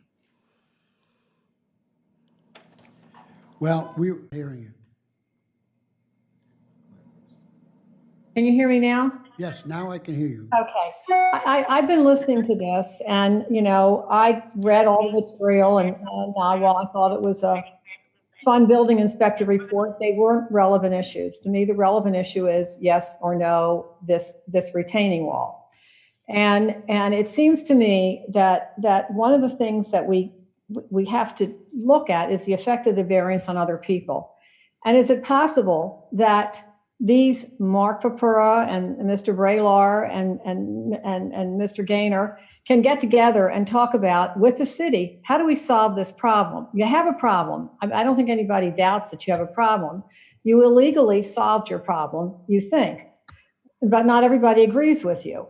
So is there any possible way, Jerry, or Fred, I don't know who I ask, that one can say, look, neighbors, you need to work with the city and solve the problem, and then come back to us and say, because I have a lot of issues with people who are very sophisticated people and they know what they're doing and they've gotten tons of permits with the city and they've worked with the city of doing something without a building permit. And what happens is here you end up here when your neighbors aren't agreeing with you and you have to live. I mean, these are You have a large lot. Most of us have small lots. We have to live with our neighbors and get along with our neighbors because we're sitting in each other's backyards practically. Is there some reason why they can't all meet with a civil engineer, figure out the problem, and then, Of course, then come back to the Board of Adjustment if they can't agree, and then we can do something? I mean, this is going on now for a long So time. if you're addressing that question Here. to me, the answer is there's no reason why they can't sit down. In fact, you've encouraged them, and I think they realize themselves that there is some benefit to be achieved by having a communications between the two of them. The question for today, though, is what does that do for us today? They're here. We've had a hearing. If they ask for the case to be decided today, we're going to decide the case today. If they ask for the decision to be reserved or the case continued, we could consider that. But if they want a decision, we're going to decide the case today. Well, Mr. Chairman, let me whisper in my client's ear for a moment, but I think your suggestion is to the extent you're implying that we say something, I think that is the correct path. And I never did, and I kicked myself. Fred asked a direct question, and I didn't answer it. Fred's question was, should we get a civil engineer involved here because we're all speculating about causes, and he's absolutely right. Yeah, he is. So Don't be surprised, Jan. He is right. Oh, I'm not surprised. if you give me just 20 seconds to whisper in my client's ear, and then I will. Take a couple of seconds. Your Honor, does it make sense to maybe we've been going at it a long time, take 5 minutes? Sure. We're recessed to the call of the chair. Thank you, Mr. Chairman.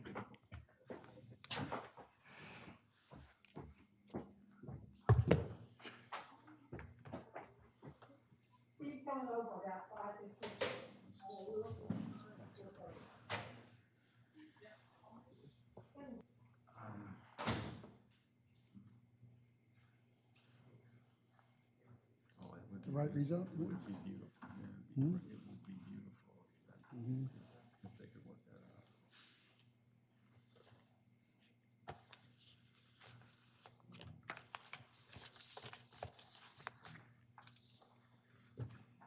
It does seem that these guys are digging a hole, and then they're like, oh my gosh, we can't finish digging this hole. We can't do anything, Right. and they just left. I can see that.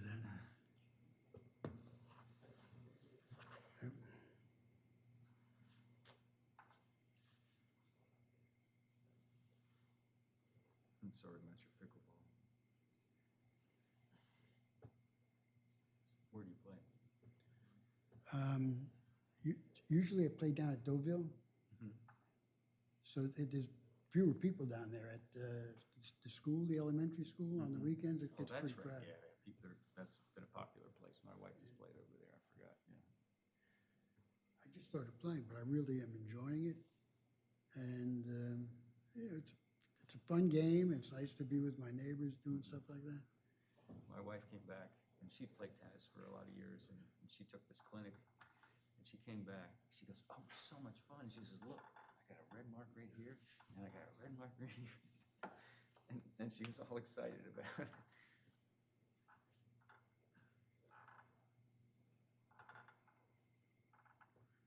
See, this thing, the idea of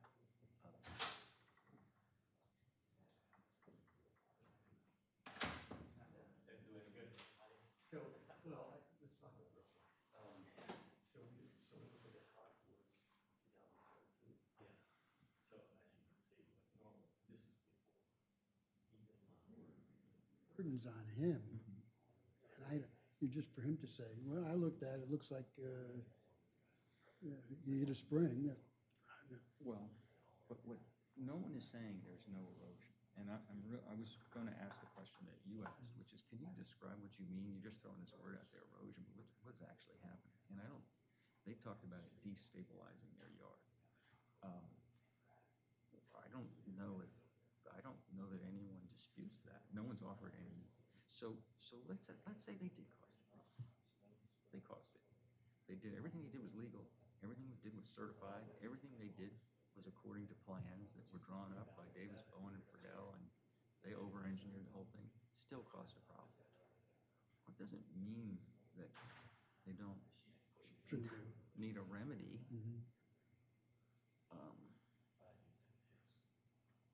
And then the other issue is just that there's a bias against people, and rightly so, come in asking for a variance after they've already done something.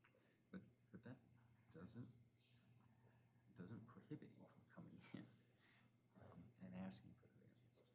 In some cases, you can't say my exceptional practical difficulties, I spent $10,000 building this addition on my house, or 20, and if you make me take it down, that's gonna be really detrimental to me. That's not a good, that's a losing argument as far as the courts are concerned. But he didn't want to put in a retaining wall. I mean, he didn't put it in because it gave him more square footage or anything. It's a remedy, it's not a additional feature that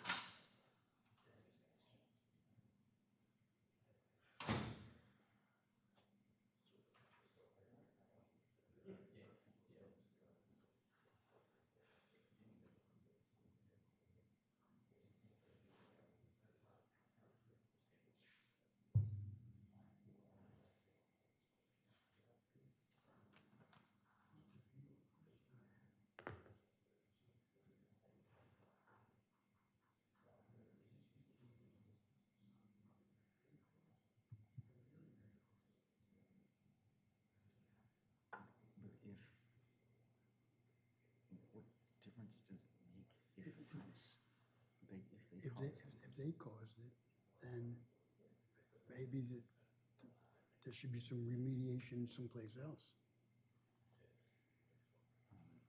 I mean, so let's presume that they piled up dirt, stopped water flowing off his backyard. All right, so I'll just put water's still gonna flow off your backyard, but now I'll protect my yard from it. If they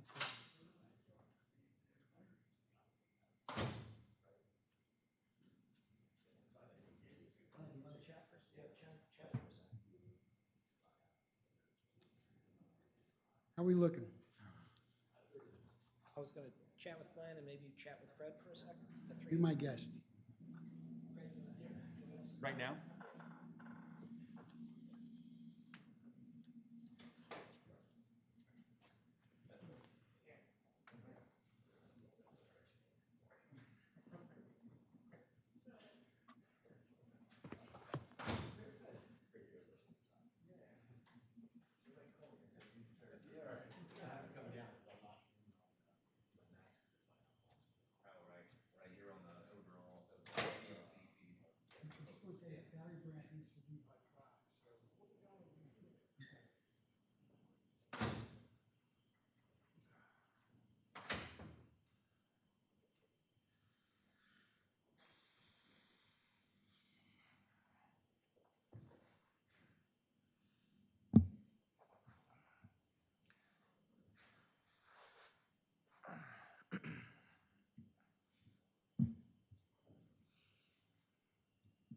Barry, can you hear me?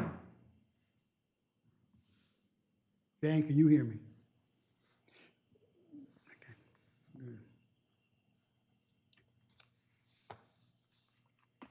I am back, Jerry. All right, I told them about that we needed to be out of here by 5. So Thank you. So I think we will. Okay, thanks.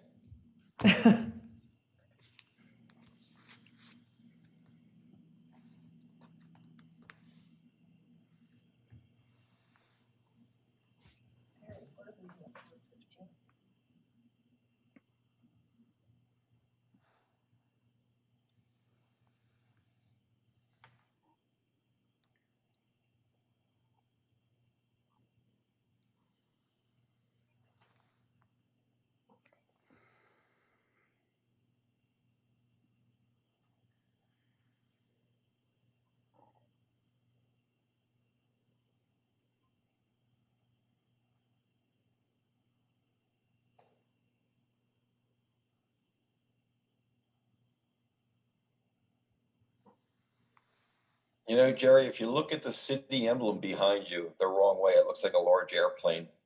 It absolutely does look like a large airplane. I thought that's what it was.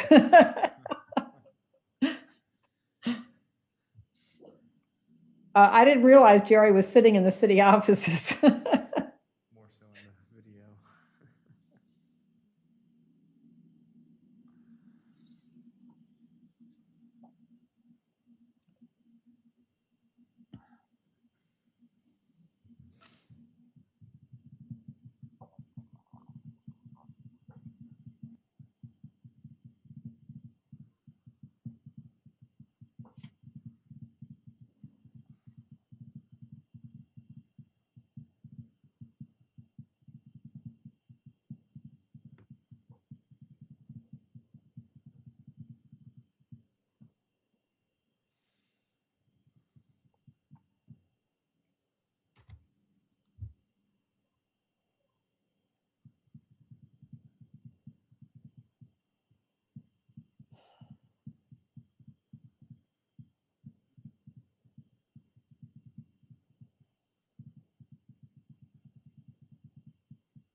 Walt, are you still there?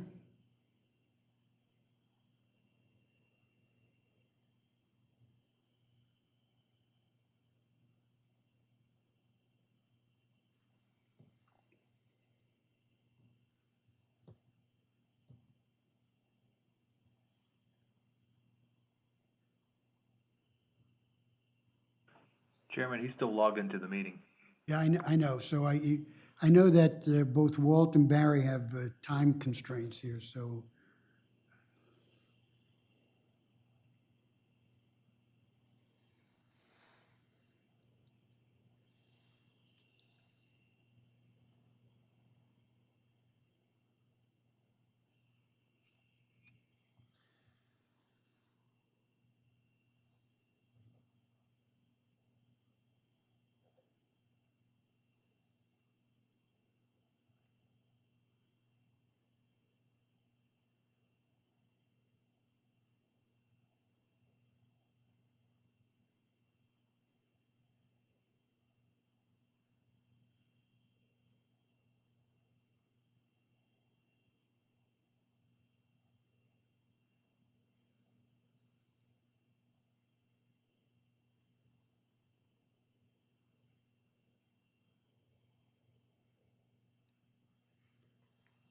So let me ask this, just so I have, will everybody be available at the November, I think it's 22nd meeting?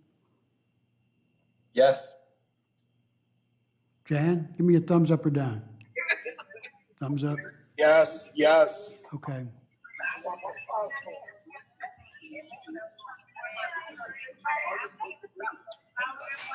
But Jerry, does this board meet in December? Do we meet in December? Sometimes we do. Okay, because I am, you know, come hell or high water, I will be in Florida see my kids for Christmas. So, sometime in, I don't know when in December, we'll leave. There's gonna be some resolution today in which they come back.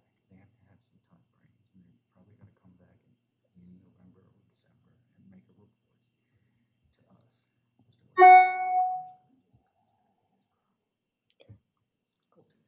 So why don't we just say that we'll take it under advisement for a decision next, in a month? Well, they're probably gonna put something.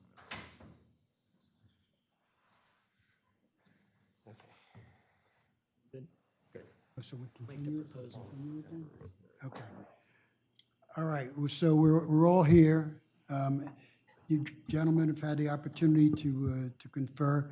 Is there something you'd like to explain to us here? Yes, Mr. Chairman, with the board's indulgence, we would ask for a continuance or the board reserve decision.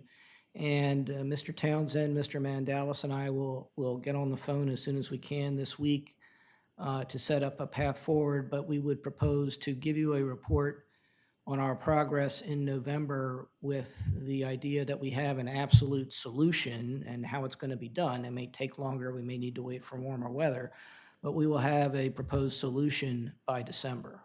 Okay, there's a good chance we're not going to have a meeting in December, so do you want to just say we'll continue this till January?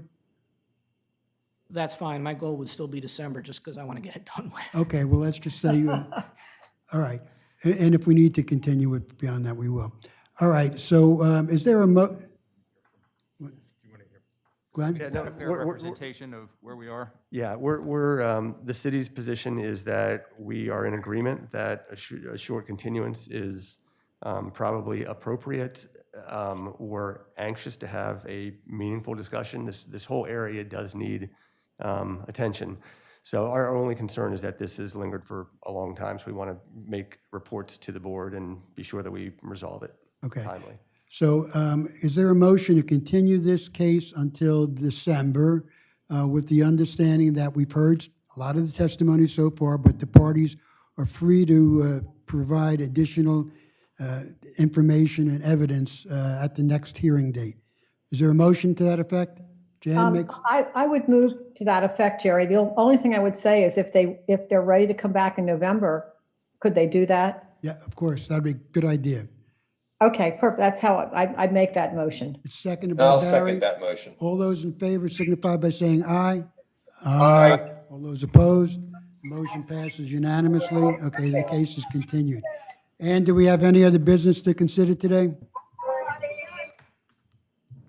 Ann? I don't think we do. All right.